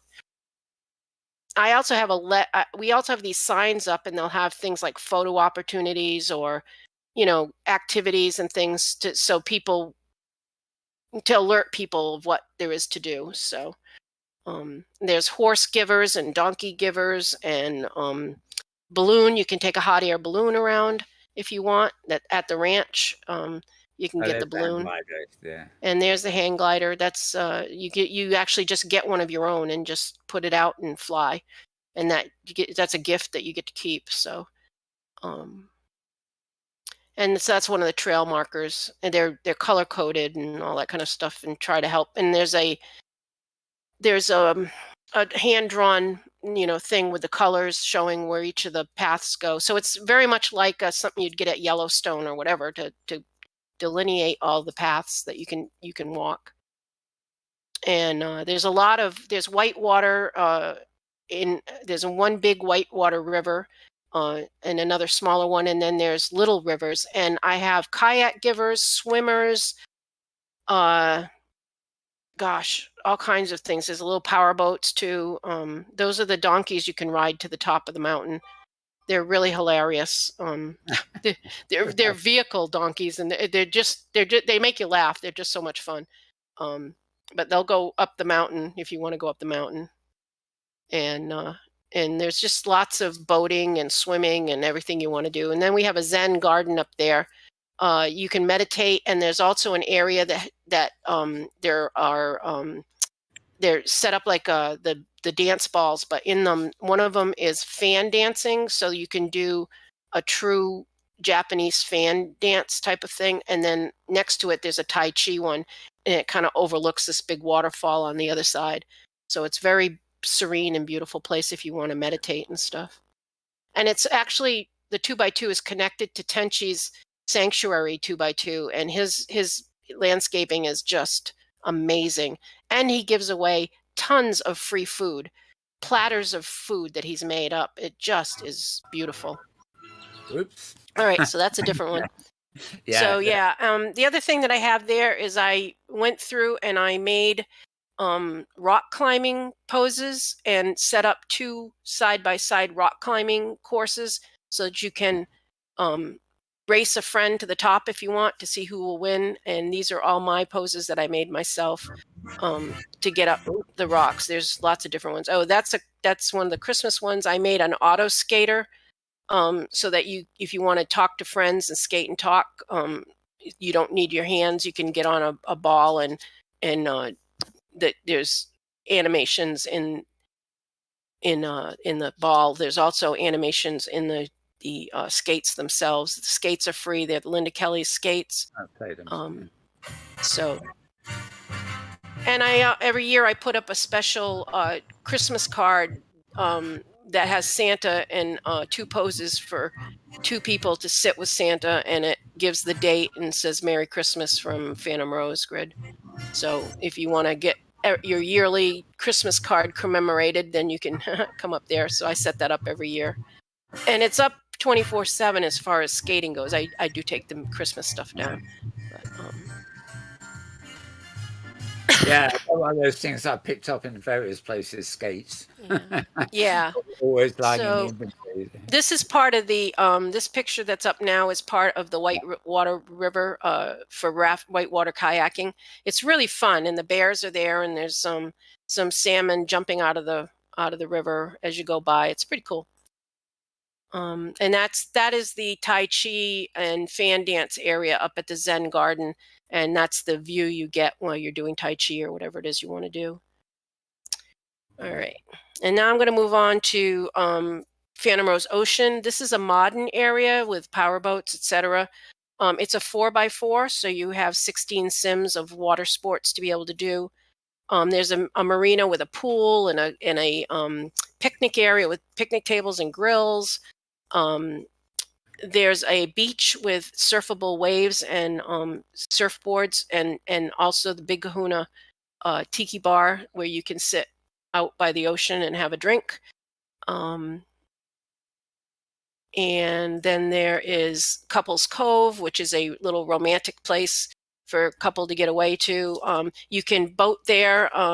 There's also a little tiki island bar also that you can boat to. So just a couple things in the islands out there to give some interest to taking a boat out and going someplace rather than just endless water. And then the big one is the dive shack. This is near the underwater area that I've developed. This dive shack you see to the left on the picture, it has free snorkel kits for people, including wetsuit, fins, and snorkel. So those are free. I made them. Some of it is from templates that I bought legally from SL, and I'm allowed to use them. And then I brought in free meshes that are under a CCA type of thing. They're not to be sold. I give them to you to use, and hopefully you will abide by that. And so you can put on your snorkel set, or if you're a mermaid, you can just jump into the water, and we have plenty of underwater ruins. It's basically Atlantis. It's a very, very huge area. I wanted to put more pictures because it's so beautiful, but I didn't. I recognize these buildings. It's actually uncanny. when I set up, not Great Canadian Grid, basically when I set up the Metaworld Grid, which is a third 5x5 kind of thing. I think we think in parallel here because, my original idea was every few yards or so there'd be a microcosm. It would be like a set for to record some film on. But every corner you turn, you come into another micro environment. And actually, I have to admit, as you go through these slides, I recognize something. I think, oh god, that could have just been under my my ocean to the north. And yeah, I actually did buy this ruins, so anybody else could have used it. Now I didn't include the pictures here, but I do have a very large temple that I built myself, and I also custom the textures to put like lichen on them, the underwater plant stuff that grows on stuff. So I did a lot of Photoshop work with the textures to make it look like it was an underwater. And that looks like the demon level again. Oh, sorry. Yeah, I was just thinking. So there's a very, very extensive area called Atlantis. I also built from scratch a big coliseum, underwater coliseum, and there's also fissures in the ocean bed of lava that was part of the cataclysm of Atlantis sinking beneath the sea. So there's a lot to see there, and there's at Atlantis and at the Welcome Center, the grotto, the mermaid area at the Welcome Center gives you I give you a basic mermaid outfit that a template that I put together and give you a basic mermaid outfit there. There's also a mermaid playground on the Welcome area, which has a merry-go-round made for mers, and also swings that I made so you can swing. And then there's a shipwreck with a chest to find that all for mermaids, for them to do, mermaids and tritons. This area has a free swordfish ride. It's a swordfish you can ride around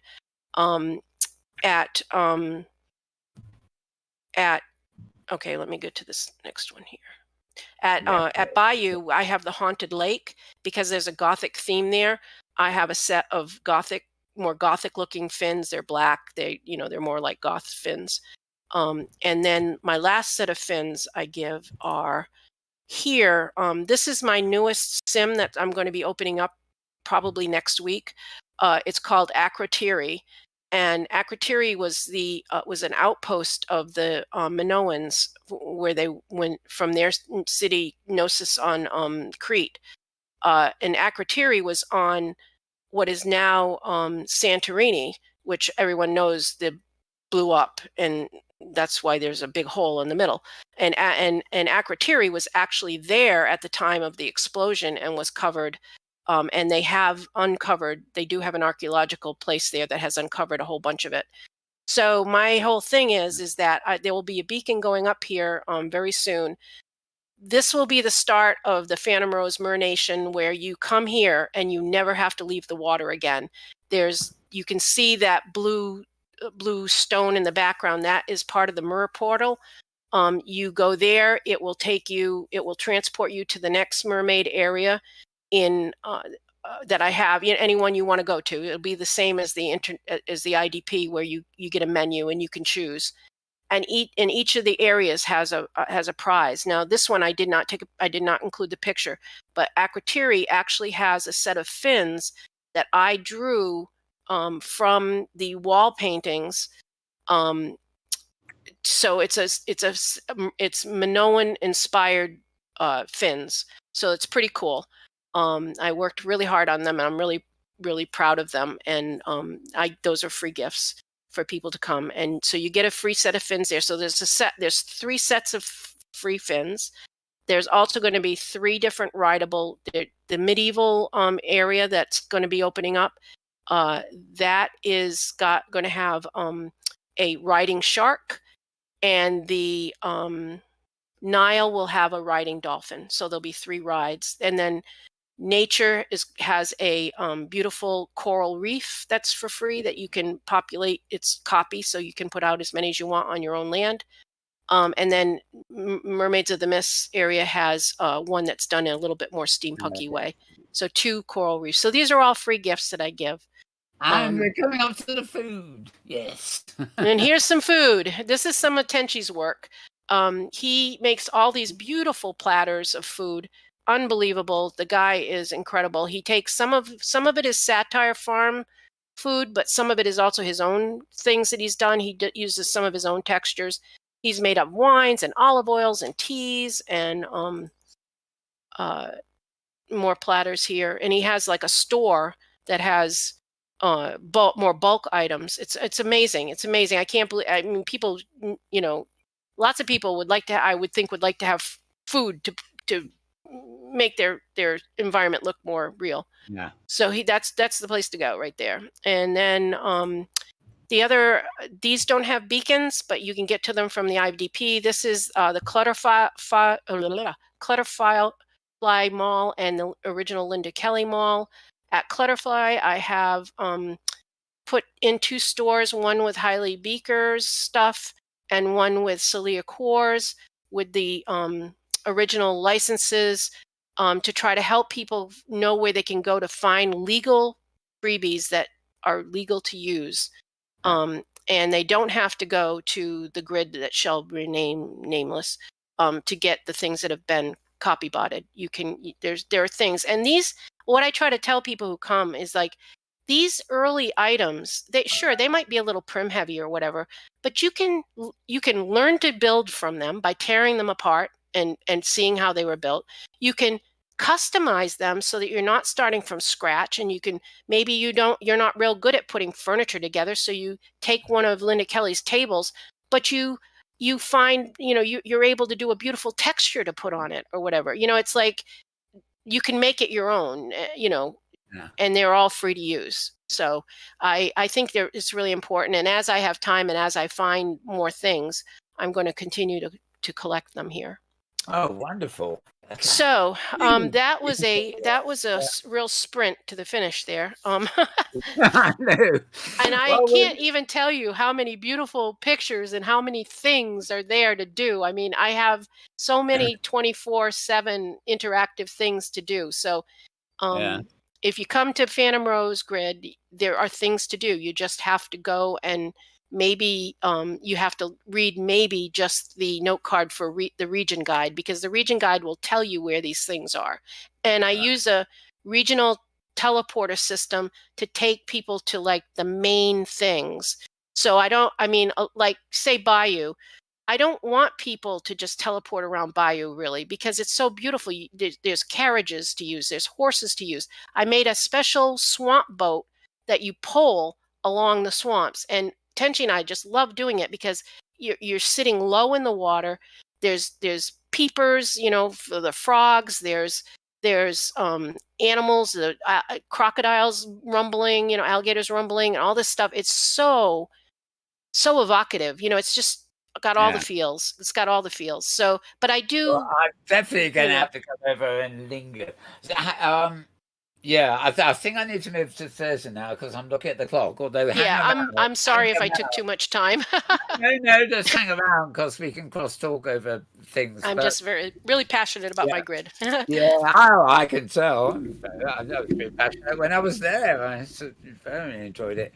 What I'm going to do now is I'm going to show a clip called Arborea, which is a full clip, and it's got sound on it, I think. And then I'll move back to Thursday, who will tell us a bit about it, along with some silent clips I've made, because that's actually we're going for the Easter special safari during the week. So I'll start with the Arborea clip at the beginning, preferably.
These are very cute sort of doll things, I must say. They are. They're adorable. Yes. So this is the hunt that we're going to go on Wednesday. It's open right away, so anybody can go. Arsh and Nani have been building together. It's got to be 15 years. They started back in Second Life. And they have moved around. Obviously, they're both French speakers, and he's Belgian, I believe, and obviously Ange is French. And they were in many different francophone grids. They were on Metropolis for a while there, and every few months, 3 times a year, basically, they make a build, which is a hunt, which is usually open for 2-3 weeks. And then it's gone. And so this wonderful ephemeral art that they do and have been doing for all these years. And so because there's no safari right now, we decided just to go ahead and have a special safari because it's too good a chance to miss. They're always really, for me, very complicated. But this one is actually, if you watch this video, you understand what you have to do. And you get a prize. And there are 10 princesses to find. There are 10 prizes, and if you get all of them in one go, then there's a bonus prize. So you walk around and you have to figure out which is the right word to use to get the prize from the princess. And so what we're going to do is have a 2-hour special safari this week, this Wednesday, so that we can all go there together and try and crash this grid, as usual. And I'm sure we won't, because we never do. And this is for Easter, but it's not really an Easter thing as such this time. I think we've only gone once before to an Easter build of theirs. Usually we end up going to either to the Halloween or the Christmas one. So this is a bit of a treat for the safari, and it should be a lot of fun. They'll both be there to see us, and all the Frenchies will be with us. Yeah, because their group is no longer functioning as it did. And as you see, the island is gone. It stays up for a few days. I think we're going the very last day before it goes for good. And the prizes are always lovely things that you can use. Yeah, we're now looking at some more footage that I filmed while I was there, so we've got plenty to talk about here. Oh, excellent! Yeah. Well, it's always fun to go. This is where you actually land, and it's very deceptive. Yeah. You basically There's have a lot of cake. Well, you have to find the slice of cake that activates your travel further on. All I know is Debbie, knows how to do it, so I'm going to stay with her. Yeah, I couldn't figure it out, but fortunately I have something called the camera. I can never figure out. Nani always gets mad with me. She's like, you'll see later. No, I haven't. I'm sorry. It's usually distracted. So I have a whole 2 hours when I will not be distracted, and I'm going to once actually completed. I was going to say the prizes are always interesting things because he doesn't give you something useless. Which so often on these kind of tours it's something funny. But the last one, all the prizes were pieces of furniture, which of course he's a modeler, so he's either uploaded things from that he's bought or got illegally, or he's just made them himself. So they're all legal items that you can copy and put wherever you like, and really detailed, lovely work. So it's really worth going on. It's worth taking the time because you'll come away with something you can use. As we've been saying, so much of what we end up with in OpenSim is standing on the shoulders of other people, of the giants in a way, So it makes sense to use if you can mod something that you've found somewhere else. Why not save your energy for a different kind of creativity? It's pointless reinventing the wheel every time. If somebody's already got something that you can use, it makes more sense. So there are a lot of prizes there. It will be 2 hours. There won't be a second event. It's also a great way for people who don't know how to build or whatever to explore. It's like in real life too. Somebody takes apart a motorbike so that they can find out how to absolutely put it just what Lenora was saying before. I thought she's absolutely spot on with that. So anyway, of course it's very French, so brace yourself for that. And it's going to be it's going to be the usual 2-hour thing, and then the following week there's no safari, but then after that we start up again, and we'll be going to Carnivale, and then we're going over to the Germans for some sailing for our next life. So that will be in 2 weeks' time on May the 4th. Yeah, it creeps up on us, doesn't it? I know. Don't worry about it. So that's it. It should be a lot of fun, though. I hope many people can join in, because they have gone to a lot of work, and obviously this is a one-off. You won't find it again. This builder will be gone for good.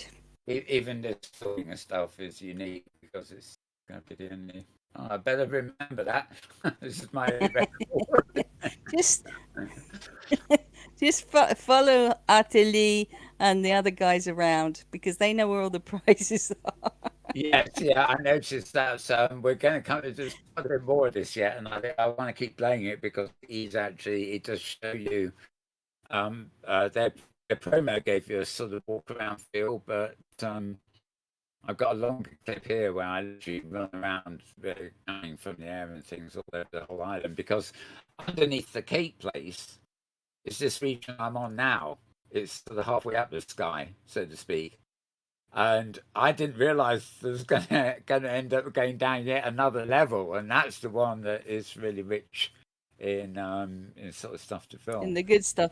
Yeah, well, especially those in the preview they showed you, those little cards. The juxtaposition of the cartoony characters against the otherwise, I won't call it normal, but you know what I mean, style of build, I thought was really kind of cute. I mean, much more. I mean, I've seen it done other places, and well, the challenge for them is that they do the same kind of builds every time. So then they've got to come up with a different style, because you've seen the fantastic hyper-realistic builds in the past, you know, even like Snow Wind and so forth. Do you remember the Chinese one?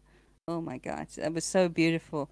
But obviously they need to keep it fresh and keep it new. So here we go. There's another look for you, sort of hybrid. Cartoon realistic. This is where you get to the ground again, and they tell you to take up. You get it, pick up a HUD and everything else. Now this is it. This is the ground floor. This is where it all ends, but it begins as well. If you see what I mean. That's basically where I was. I went for the load test, and they were just getting angrier and angrier with me. So you got to short what you're talking about. Unlike people like me, I had to come out quite a long way to realise that there was more. I got stuck there in the middle there where you got the two rocks. I actually got jammed up between them. That's what happens when you. Apart from the characters we come up against, some of the build side of this could almost be yours, Lenore. Actually, I mean, you'd say, "Oh, yeah, another." Well, they introduced the urgency that the build is only up for a few weeks, and I think that's a unique feature. Yeah, and of course, you know, now especially now, Virtual Dreams went down, and the amount of you know, it's always fun to be a big group of people to go and do these things. Yeah. It's just more fun because then you can ask people, "Oh, what are I going to do?" And so it seemed really worthwhile to have a special safari just for this, because you certainly could spend 2 hours here just trying to figure out what's going on. Yeah, I could anyway. Hopefully we will understand the instructions from the jammed up in some mountain somewhere. So, hopefully it's not too and being teleported, you get that people suddenly start teleporting you, like 15 people teleport you. Oh yeah, they'll think you haven't got to where they are. Yeah. I'm standing right next to you, dude. Yes, exactly. Look before teleporting me, please. Anyway, so it should be fun. I'm looking forward to it. Yeah, it's just kind of very exotic, isn't it? It's but I don't normally, to be honest, like the introduction of cartoon characters and that sort of thing. But it just sort of works here, and you know, I love that 10 princesses, you know.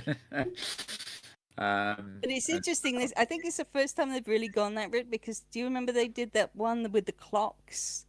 It's got to be 4 years ago, and that was incredibly. It was sort of Alice in Wonderland, but it wasn't.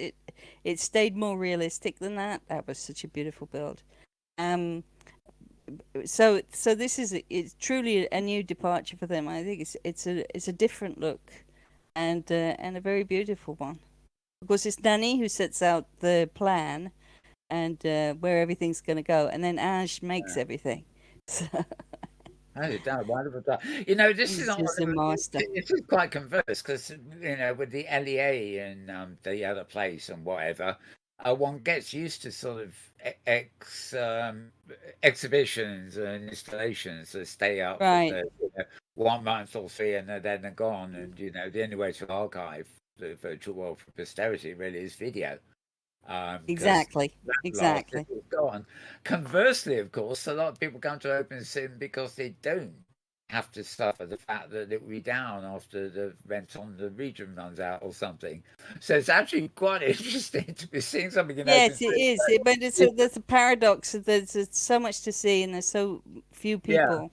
And I think they're right in the end, because they used to leave their book builds up for longer, but it becomes more diluted, the interest, and so yeah, they would just rather enjoy having the company and hosting it for a few days, and then take yeah. it down and do something It else, must be, rather it must be than, a weird, you must know. be a weird balancing act. I guess we'll find out in midweek. But Yes. you want to publicize it and keep it up long enough that everybody gets a chance to see it, and and by having it up for a while, you avoid having a crush and making it laggy and But there's there's yeah, also another thing there, that it's when you tie, and it's not a criticism, it's just a reality of the situation. When you tie your virtual life to real life, it can cause a problem, which is that people have got to do other things when it's the holidays. So oh if yeah, you like, oh, I have to celebrate Christmas in World. Well, people are going to be celebrating Christmas with their families, a lot of them. yeah. So I if you're say same with expecting a big Easter, crowd to come at Christmas time, I got news for them. They're not going to come because they can't be on the computer when they have other things to do. And the yeah, same thing can happen, obviously, around the Easter time. So there is this kind of paradox that when we tie ourselves too tightly to real world festivals, it can make our virtual life a little bit harder.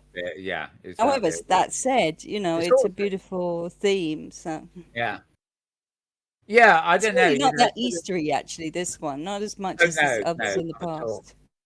Yeah, Mm. no, not at all. I mean, I think it's nice if you know something's there and you can go at your leisure. But then I suppose if you know it's only there for a limited period, then you've got to get there before it goes. And Well, otherwise you have to apply in person and ask him to put it yeah, back up, which he will yeah, do, but yeah. But you more have to to the have a point, really good yeah, excuse. more to the point though, you don't want it up for just a weekend because then it would be like 100 people a day pouring in. Whereas Exactly, yeah. if it's Then up it's not all so the special. time, if it's up all the time, nobody will ever come because they think, oh, I can come another century. Well, exactly. So Exactly. yes, it has to do with that. Some bits of this, it's my camera work basically. I'm trying to get You down. look like you got stuck like I'm trying to me. get down to. Well, we saw it at a But bit of earlier on. I so got in my defense, I was trying to settle an argument while I was walking. That's how I got jammed up there. Somebody was IMing me, and I was answering them while I was walking, and it didn't really work. So when I cameraing, I don't know what your excuse is. I got bad. I get especially awkward when I pan out or into something, and I know how to do it. The trouble is, I keep forgetting I'm going to get entangled in the foliage on the You way should in. do like James. James does the mouse look all the time. He's my Yeah, mouse look hero. That's because I we've pretend all I'm in VR.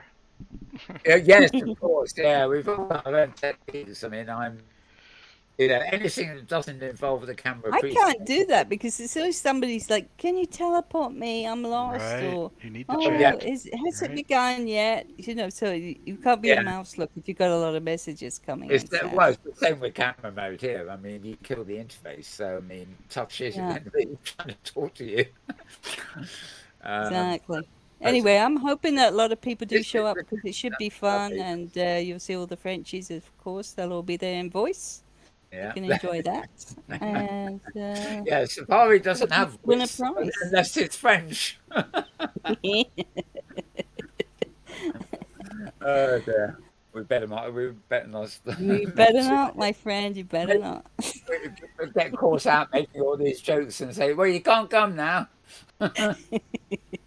They don't care. Yeah, quite. Anyway, so yes, Wednesday at 12 noon Pacific time, which is 3 o'clock in the afternoon on Eastern time, 9 p.m. where I live in Rome, and 8 p.m. where Mal lives Yeah. in good old And London we town. meet at the clubhouse on OS Grid. Yes. Unless it's down, in which case you have to come to Aberdeen. Won't be down. Yeah. I Of course. spoke to somebody about that. All right. Yeah, it's a Littlefield Grid, I think, is down for servicing at the moment. Oh, really? Yeah, well, there's some tweets or something going around in the last 24 hours or something. I think it was Littlefield Grid. So we'll be back. Maintenance time. Yeah, they'll be back. Sorted out for 2 years. I mean, I remember very well a bit Lenora mentioned about Great Canadian Grid offline for 2 weeks. I think they had an off. I think Oh they had yeah. I think they were That off was it. early. That was before all the trouble, though. That was Yeah. some grid issue they were having, and so they were down for a couple weeks. And Well, Yeah. it doesn't do us any harm to go down for a couple of weeks. It makes you more resilient. It makes Terry you. Ford, who is now really DigiWorlds, I mean, he used to be mm, the technical side of Great Canadian Grid, but I think there was a bit of a falling out there. yeah, Of course, they actually went for. it was like Watch out, It was like- Mal. Don't say anymore. yeah, it was like Armageddon. So we don't want to get into that conversation. Yeah, Exactly. Let's cast a veil over that. yeah, for sure. Oh, that's a nice little set. Oh, and then of course back up And where then the you're cake. back to the cake again. Yeah. Yeah, I must. Oh yes, that's. I thought I'd end with Eat Me. Actually, that's appropriate. We also ended Leonora's slideshow with Eat Me. Exactly. Yeah. Great minds think alike. Oh.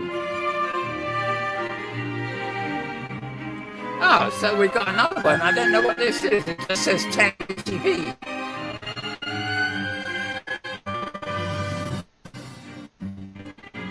I think it looks like OpenSim, doesn't it?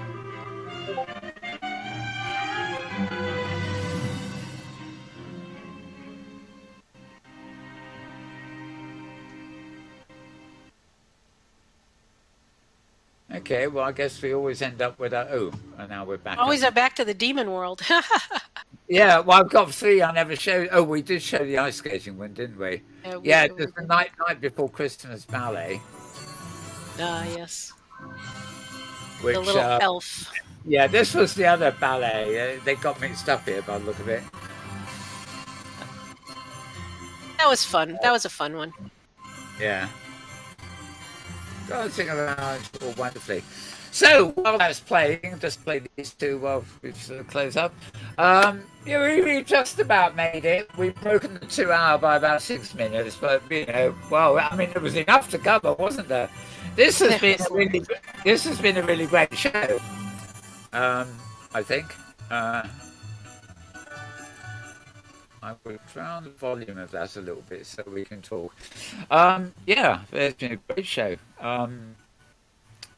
Will you be turning up on Wednesday, do you think? It is Wednesday, isn't it? We're in the Easter Safari. Yeah. Thursday. Might be able to make it. It'll be depending how I'm feeling. I've been fighting this thing, but at least it's earlier than it normally is, so I would have a chance to do it. No, it's always the same time. That's Oh, so is it going to be? It's going to be 6 o'clock Eastern time then? What is it? What is it on No, PST? it's 3 o'clock in the afternoon in Eastern time. Oh, Safari. I must have totally miscalculated it for some reason. I Don't thought worry, you certainly would not be the first one to do that. No, it just drives me insane when I'm trying to work with like Mal and he's like 5 or 6 hours the other direction, and then I have Tenchi who's That's because Pacific. we're not in the same time zone, Mal and me. We're not in Yeah. the same time zone, so that's confusing too. Yeah. There's, We live in 2 very different we worlds. don't use our Central European time yet. Oh God, what have you? No, you don't. My avatar's just gone walking. I was double clicking on the slideshow. Well, I guess you. You're That's the end of the off show. someplace now. All right. Come on, I want to sit. Get back in Well position so I can sign out with everybody. Okay, you've been very quiet, James. Did you enjoy all that? That was great. It was just beautiful. I loved it so much. Yeah, but I mean, Many beautiful places. Yeah. Very lovely, Lenore. Yeah. the North stuff is just so gigantic. All those different movies. I never, because when I popped in there, I just initially, filming, I just saw one bit from the sky as I normally do, and then slowly we find that there's a whole load of other stuff. Yep. So evocative. Yeah. Wow. So we'll have to get you back again at some point when Yeah. you bring on new regions and stuff. It's wonderful having you Got here. yeah, when I open medieval, and it'll only be one region to highlight, so I won't be talking so long. Yes. Well, it's very tempting too, but it's good too because it's totally exhausting. And one of the things about Safari is that we're not usually in voice for multilingual reasons and all sorts of things. And you always thought you missed yes, French, okay, but I mean, it's you always feel like you've sort of missed a little bit. And when you've got somebody talking for 2 hours through the photographs and through the footage, you really it's a great way of getting a feel of what it's all about, and making you want to go and experience it. Yeah, it's And nice that she shared her passion. That's yeah, sometimes, yeah, that doesn't always translate in written text. yeah. It's It's true. Yeah. Yep. And It's so much there's so scripted much stuff. more. Yeah, so much scripted stuff too that you can't really convey, even the way we did it just now. People are going to actually have to go there. It's like playing a game. Yeah. If you're not there, you can show some footage, but you don't get it until you're actually there and having to solve things and do things. So. Yeah. Well, in VR for me too, or virtual worlds, everything. It's really about what you remember and what kind of feelings it evokes, and Yeah. definitely these regions are just wonderful that way. I definitely go for the feels. It's like Yep. I want you to feel something when you're there. I'm very detail oriented to try to suck you in, So. Yep. That's it. It works. Thank you. Right. Well, I think we can. The trouble about long shows is it does something in your head after 2 hours, or 3 hours in our case. And we were doing the news before this, and my a fire alarm went off in the building halfway through the news. So I've been on edge, hoping to have it. Hoping it doesn't we alarm got, us we've again. actually, we've actually got through 2.25 hours without a fire alarm, so that's okay. Just have to edit the news. So wonderful to have you both here. Of course, Thursday you're a regular, but it's still always wonderful to have you here, of course. And yeah, Lenora, absolutely wonderful, superb. It's been a journey in itself, just sitting here watching it all and listening. If you ever need anybody to talk, you know where to find me. Good point. Good point. And I can talk back when I need to. No, you're such a taciturn man. What are you talking about? Can't get a word out of him. Shocking. Right, okay. Well, just a quick bit of housekeeping. We will be back here with the Inworld review both next week and the week after. At least we've scheduled it that way. We have Harry Thor, I think it is, who just subscribed. Cool. He's actually in the channel at the moment, living in Eastern time. We usually look at these in the evenings. Currently, these are held in afternoons. Always 12 noon good time. So he's in the YouTube chat at the moment, but he, I believe, is the person I've got lined up for next week. And the week after that, the very first weekend in May, in fact, because I wasn't given a date, I was just told the very first weekend in May I've got it down as Nara and Nuket, but that sounds like a band, doesn't it? No, it's Nara Nuke, and we have been there on a brief Thursday and I know have briefly been there, and it's all about multimedia inside the virtual world. Oh, that's going to be great because they have such. Yeah, I love Nara. I love what she does. Oh my gosh, I can't wait to see that. Yeah, so that's in 2 weeks' time, and we may have to do a bit of probably do a bit of filming beforehand, but we may if they're going to demonstrate anything, they could probably end up destroying this studio. But anyway, we'll find out. We'll find out then. So you can always rebuild. Yeah, so at least we've got the next 2 weeks lined up for you, which is good. Good to be working ahead a little bit. So thanks everybody for watching. Hope you enjoyed the show as much as we did bringing it to you, and we will see you next week. We will also see you, of course, on Wednesday at OS 12 noon Pacific. Yeah, HG Safari region in OS Grid. It's the start of the Easter special. And yeah, it's 8 p.m. UK time, 9 p.m. Italian time. And what did we say again? Noon 3 p.m. Pacific? Eastern time. Yeah, Eastern Standard. Noon Pacific, and And noon at Pacific. Yeah, and don't ask me what it is in Australia because I haven't got a clue. All I know is it's upside down. It's 9 a.m. in Hawaii. I know that. Right. Okay. Well, I'm going to go out with the old sign out loud. I haven't used it for a while. So, oh, I've forgotten how it all goes now. Yeah.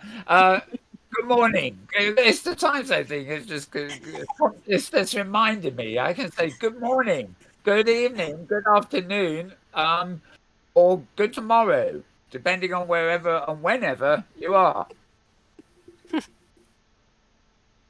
So you get a few laughs around here. Okay, folks, we will see you then. Bye bye, and thanks everybody. Thank you all.